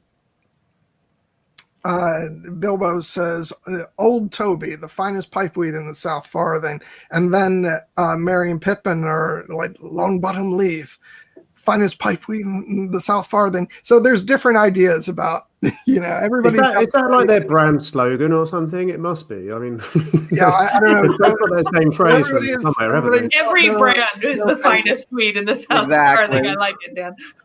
And then what about Sam at the very, very beginning when he was like, "I brought the finest, salt in the Shire." I was like, "Oh, look, potatoes." He's like, "Why do you have this? We could have a roast chicken." And then Frodo's face, "Roast chicken?" He's like looking around going, "Look where we are, dude." It could happen. Well, it's like also, Frodo, you didn't know. None of us knew where we were going to end up in freaking, yeah. Oh my God. Sorry. Super, super, super quick. The Dead Marshes are one of my favorite things in this whole thing too. Frodo and Sam's story is like kind of, like I said, secondary, but I love the Dead Marshes. This is one of those like bits of the whole trilogy is filled with all of these things that make this world feel very lived in, even to people that haven't read the books. There are the sort of ruins that they make, and in Return of the King, they have the statue that's been beheaded and replaced with like an orc head and things like that. Yeah. But the Dead Marshes, that they just really, really drill that home for me. Like that these are these people who are dead in these marshes, who have been dead for centuries. They've been dead for so long, and they're still perfectly preserved in these marshes. It's so wonderfully creepy it's I like love the horror best elements of type that of because haunted horror is my house. favorite genre, and I think that this is the one time where we really, really feel that kind of dread and that kind of at any moment you can have a jump out scare kind of, feeling like you have when you watch a horror movie. And Peter And that was Jackson is all on his. Tolkien. And that was all Tolkien because in World War One with the trenches and the bombed out, hollows, and then his fellow soldiers would be dead in these holes and they would fill up with water, and that was the image that he saw. Yeah, it's So the that he song. brought that forward. It was just amazingly just evocative. Yeah, it really drives home like how much history this whole world has. And I think that again is one of the major achievements of this whole movie team, like, is that they made this feel like a real place that had real history. And this, again, it's really a cliche to say this, like, put a face on it, but just put faces on. Well, and this idea of haunting and trauma and PTSD, which is a huge part of, being a part of the world wars, I think really came out in that. Of this idea of ghosts, of being haunted, I think is it really got me, especially on this rewatch, because the first time I saw this I was like 10 and I was like, that's cool, ghost, woo. I really didn't. Death isn't real. It's fine. Yeah, I didn't really get the gravity of it, and this rewatch really got me in that scene. I want you guys to know that if we go for about 5 more minutes, we'll have broken the record for the longest stream on this channel. Woohoo! Let's keep going. I still And we've got still it. got There's Return of the nothing King more to go worth- as well. We'll probably break it next week as well. Oh Return my of the god, King next even week longer. get ready for a 5-hour marathon. Can we do God that in damn 2 it. parts? I want to Yeah, have the we can't record. Come on. fine. Okay, so Yeah. here's a tie-in. So we go from the Dead Marshes where you're looking at, elves that were there from the Last Alliance from, way back when. Then you see Haldir die at Helm's Deep, and it's his face upwards, and this wall has been broken, the water is coming in, and it's just like you think about all these lives that have been lost through all these generations and what they're fighting for and what they're trying to preserve, and the fact that you've got this one nut in a tower at Orthanc who believes, because even Gandalf told him the Dark Lord or whatever he calls him does not share power, so I don't know what he told you. He lied, when they had the wizards battle, and then here you are now looking at all of these lives being lost, so here is all of that going back and forth between from the Last Alliance to this. It's like, when is it gonna stop? Just the imagery that they pull forward and backwards is just amazing. Guilty Undertaker, the answer to your question is absolutely we have. So, J-Dubs, is it our Focus on Keira Knightley stream that's the longest? Am I mistaken? Yeah. Okay. So wasn't that 3 hours 15 minutes? Yeah. So all right, Dan, you can go to bed, whatever. But we're gonna go. We're gonna make this a record. So Dan, you can go to sleep. Well, me and the girls here. We're gonna go over. We're gonna Dan, break and the we would record. like you We've to got stay. 4 minutes left, so I may as well stay right Yes, back. go, Dan, go, Dan. Woo! So any final thoughts on anything from the film before we? I mean, again, I could still have like 450,000 thoughts about this film, but Okay, well, let's just go with the ending. You got the free conversation between Smeagol and Gollum talking about, we just get this hint of, she could do it, and we don't know like what Who that's she referring is. to. It's the creepiest thing in the world, and and the way that conversation leads into Gollum's song, which is at the time when this movie came out, it was kind of referred to as it's like a Bond song turned on its head almost. a little bit. I've never heard that, but yeah. I've never heard. Yeah, that makes sense. But it's so creepy. And what's interesting is because for the first film, they had the song not just sung by Enya, but composed by her as well. But starting with Two Towers, Howard Shore got to actually compose the songs himself. And it's beautiful. It's creepy, and it's evocative. And you've got that final shot, of Mordor, with the red sky and the lightning, and as it leads into the song, and it's a dark ending, and it's really creepy. Very much. And you think about it, if you look at Gollum, he starts out schizophrenic in the first by adding in all three of those arguments with self. The first one is much more Gollum trying to convince, or Smeagol trying to convince Gollum. At the end, it's Gollum and Smeagol are on the same page. Because the middle one is Smeagol takes control from Gollum. And then by the end, it's like, nah, let's do this together. And I forget who said it, but it was Gollum it was Smeagol who was doing the plotting and the planning towards the end. It was Gollum in the beginning, but it's Smeagol at the end. And it's interesting watching his arc, if you will, almost trying to get him to redemption, but that damn ring. Well, and it pays off in Return of the King, and we'll talk about this more next week. But when and because you get to that point where Frodo's like, you swore on the precious, Smeagol promised, and then Smeagol lied. It's important there to distinguish between Smeagol and Gollum. It shows Smeagol as the one who's ultimately the most duplicitous. Did you watch the recent one with Stephen Colbert where Peter Jackson was talking about how that was his favorite scene in the trilogy?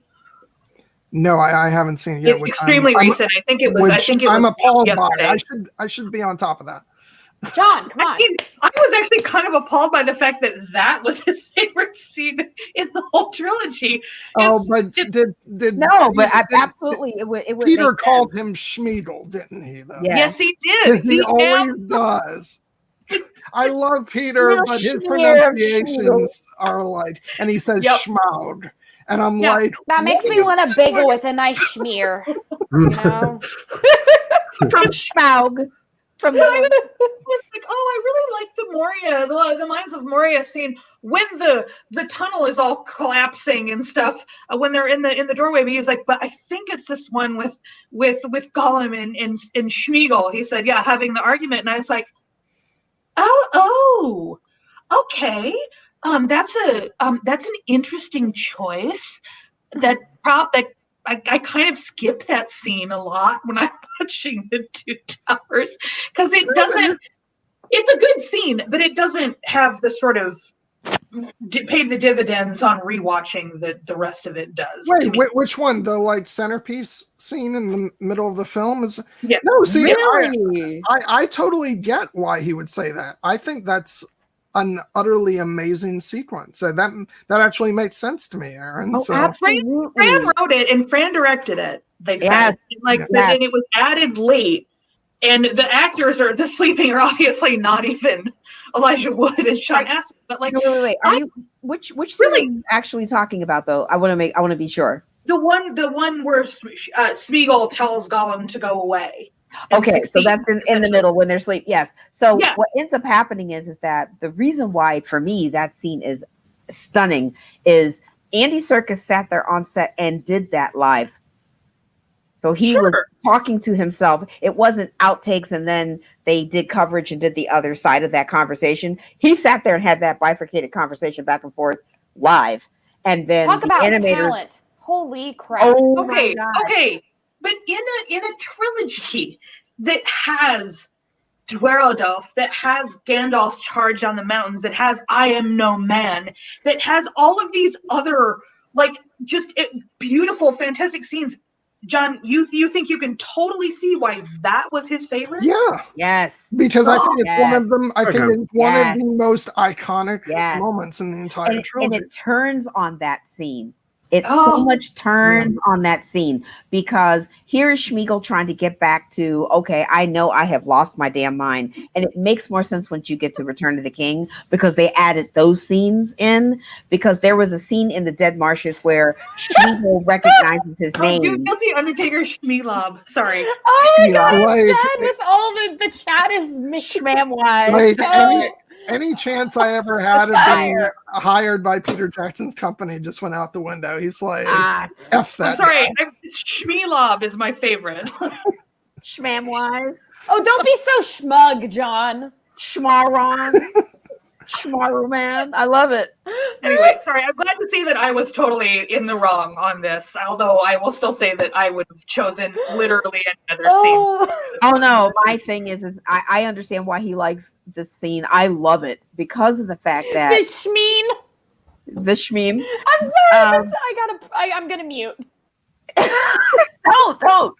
No, but the reason why I love the scene is because it talks about how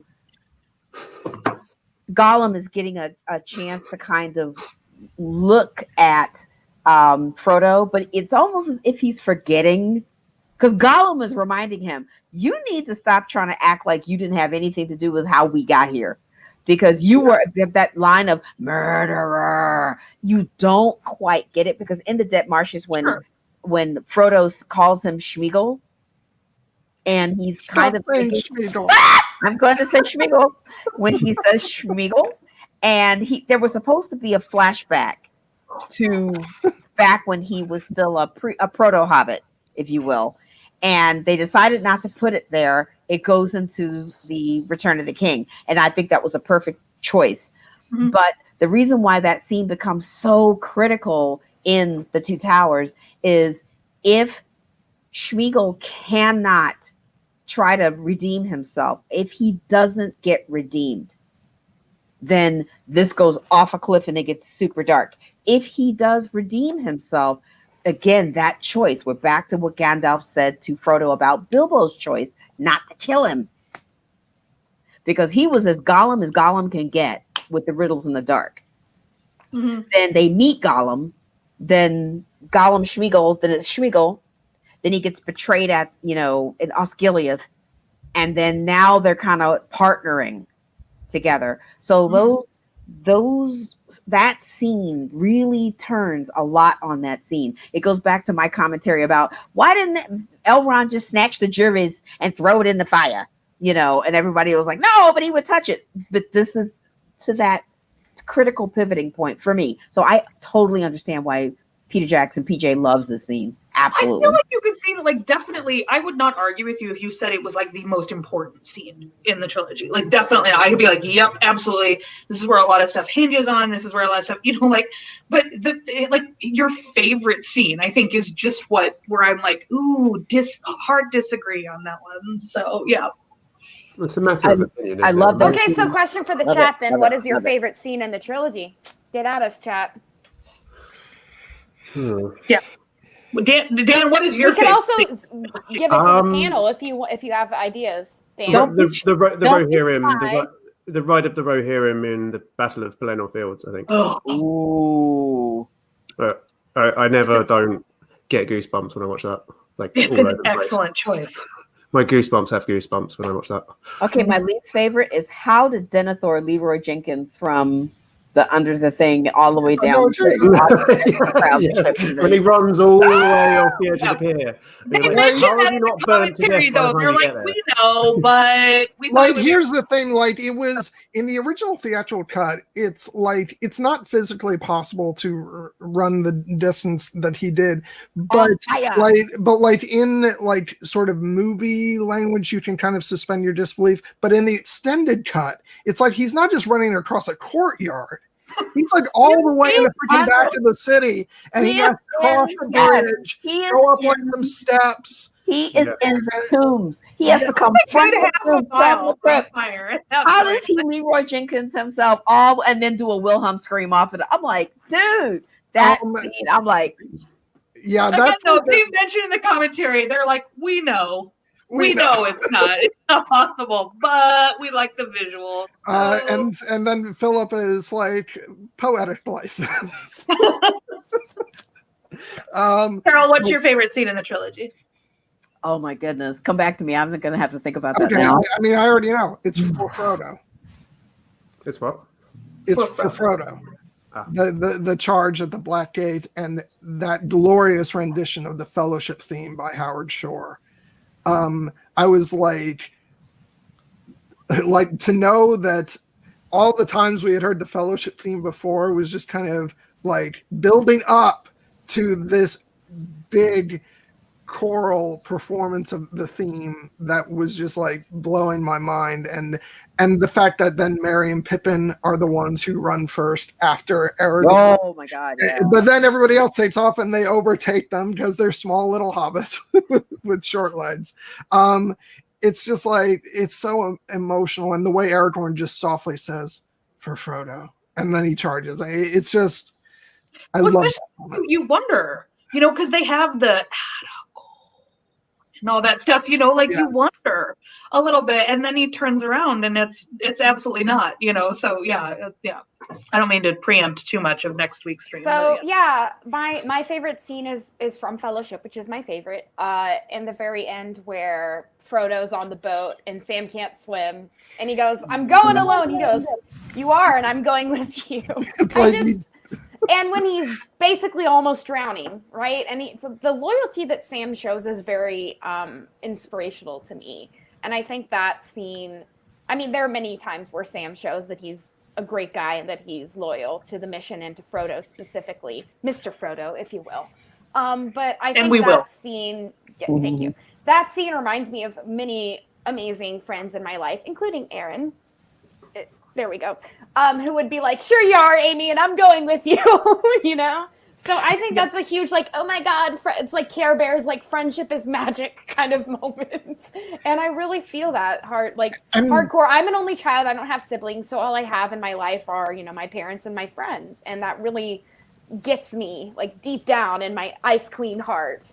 And again, that's a scene where, like, the two, lead characters right here are allowed to just cry and tear up. It's, Sam is like, "I made a promise, Mr. Frodo. Don't you leave him, Samwise Gamgee, and I don't." And you had a great point about that in our last stream, John, where he quotes Gandalf twice, maybe once, but I think twice, saying that "don't you lose him," and then the last time he quotes it, it's "don't you leave him." Yeah. I have a lot of feels, chat. I'm sorry, I've had a lot of wine, so I'm just gonna feel my feels over here. That's good, Amy. That's good. Yeah. But that's my favorite scene in the trilogy, and the first one is my favorite. Obviously, Two Towers is also amazing, and obviously, Return of the King has its flaws, but also has its extremely emotional moments. So I'm really excited for next week. Mm-hmm. I'm gonna pretend I didn't hear that part about flaws. Oh, come on. I said schmalls. No, this is John, Carole. He never wants to admit anything he loves has flaws. So it's one of his great charms. So Erin, I sat with him through Rankin Bass. And still my favorite John Webster film stream. I'm sorry, including both of them that I've been on. That is still my favorite. So Carole, what's your favorite? I don't know that I have one. I know that from Fellowship, I would have followed you into Mordor. I love that poignancy of Aragorn looking at Frodo, realizing he has to let him go, and just that I would, because he said you have my sword, and now I'm going to have to let you go. So I love that one in Fellowship.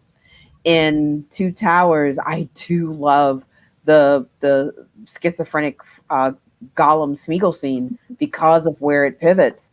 I love that scene. And in the Return of the King, I Am No Man does it for me because Éowyn is my girl. Éowyn has just been waiting to take her earrings off and put her hair up and put her Vaseline on and about to kick some ass.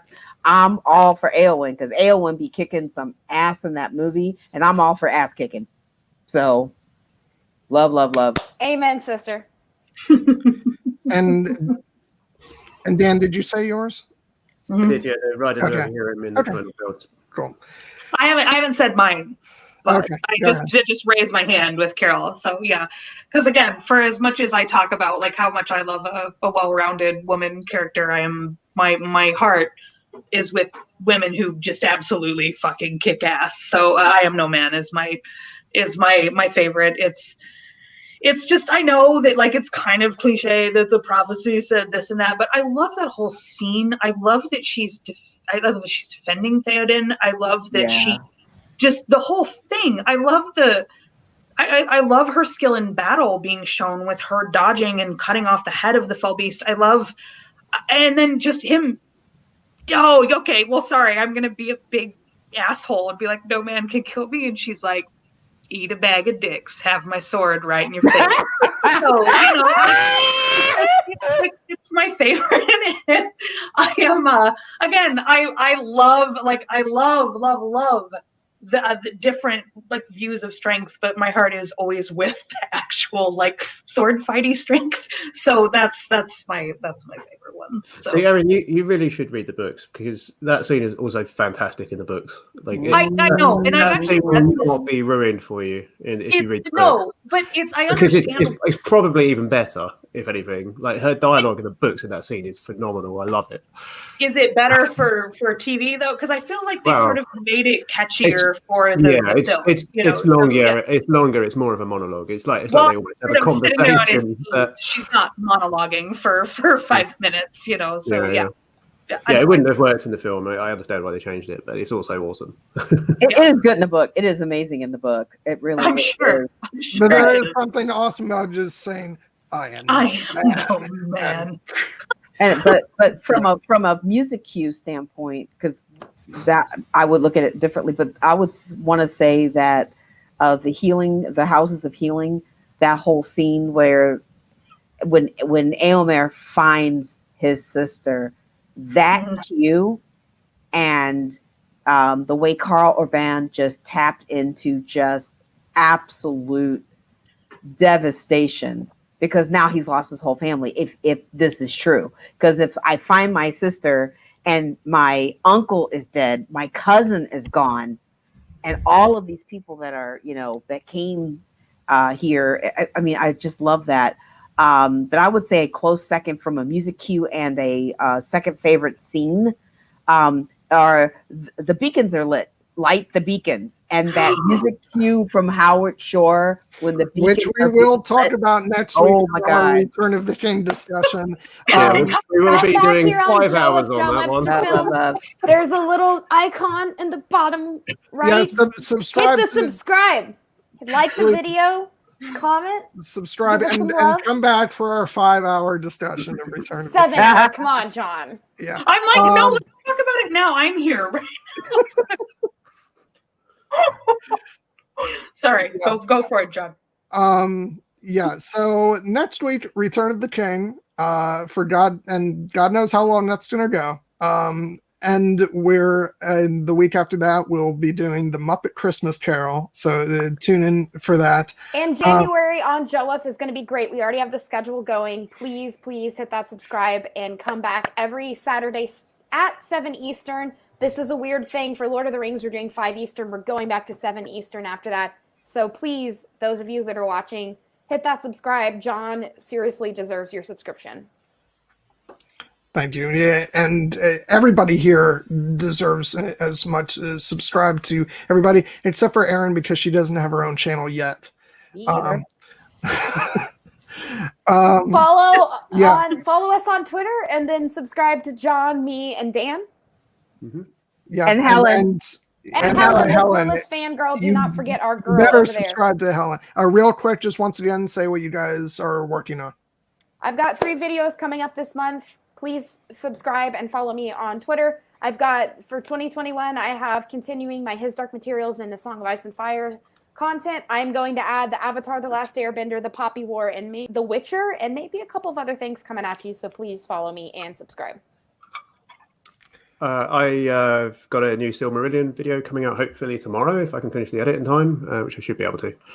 And Wednesday night I'm on Unspun Yarn with Nessie talking about Monty Python. Yes, me. And next week I've got a big podcast coming out with Helen co-hosting where we interviewed a major Tolkien scholar who's probably the most interesting man in the Tolkien fandom, in my opinion. I cannot wait to watch that, Dan. Very excited. Yeah, it's brilliant, mate. I'm gonna probably upload it tonight, I think. So I'll send you the link so you can watch it early if you like.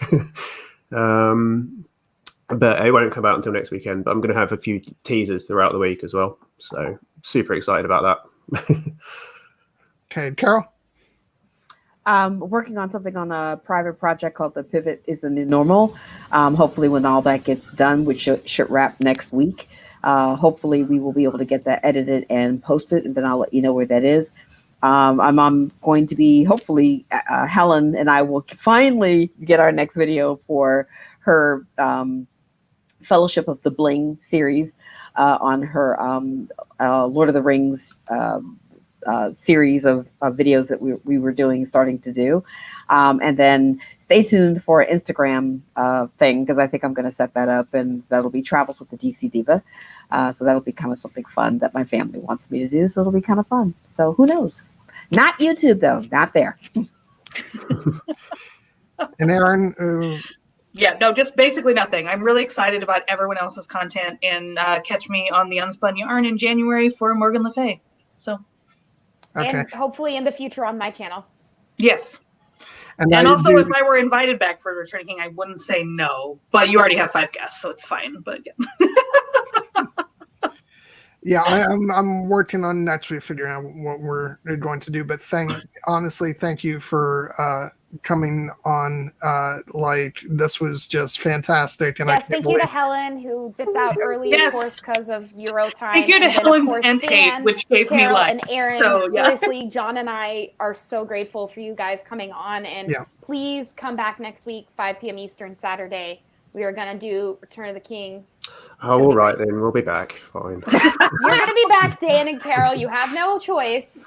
Is it also going to be Helen back as well, John? Yeah, she's coming back as well. I do want to mention once again, I mentioned during the mid-roll, tomorrow at 1:00 p.m. Eastern, Helen and I will be on Fandom Media talking to Kyle about the latest episode of The Mandalorian. So check that out. And I'm also going to be, as usual, on Here Be Dragons with Steven Stark and Nessie tomorrow, talking about Kamina Drummer from The Expanse with AK. And so that's going to be a blast. So tune in for both of those. Here Be Dragons is at 6:00 p.m. Eastern. So yeah, just thank you all for coming and for sticking around with us for 3.5 hours. Longest Joe of stream ever. Yeah, and you get a medal, and you get a medal, and you get a medal. And thanks for being on our longest stream ever. We love you guys. Yep, and we will see you next week. Hey, John, do you want to review Ben-Hur next? Because that was nice and short. Yeah, sure. Do Ben-Hur. Oh, you got it. You know what? If you ever want to do a really funny movie, do Airplane.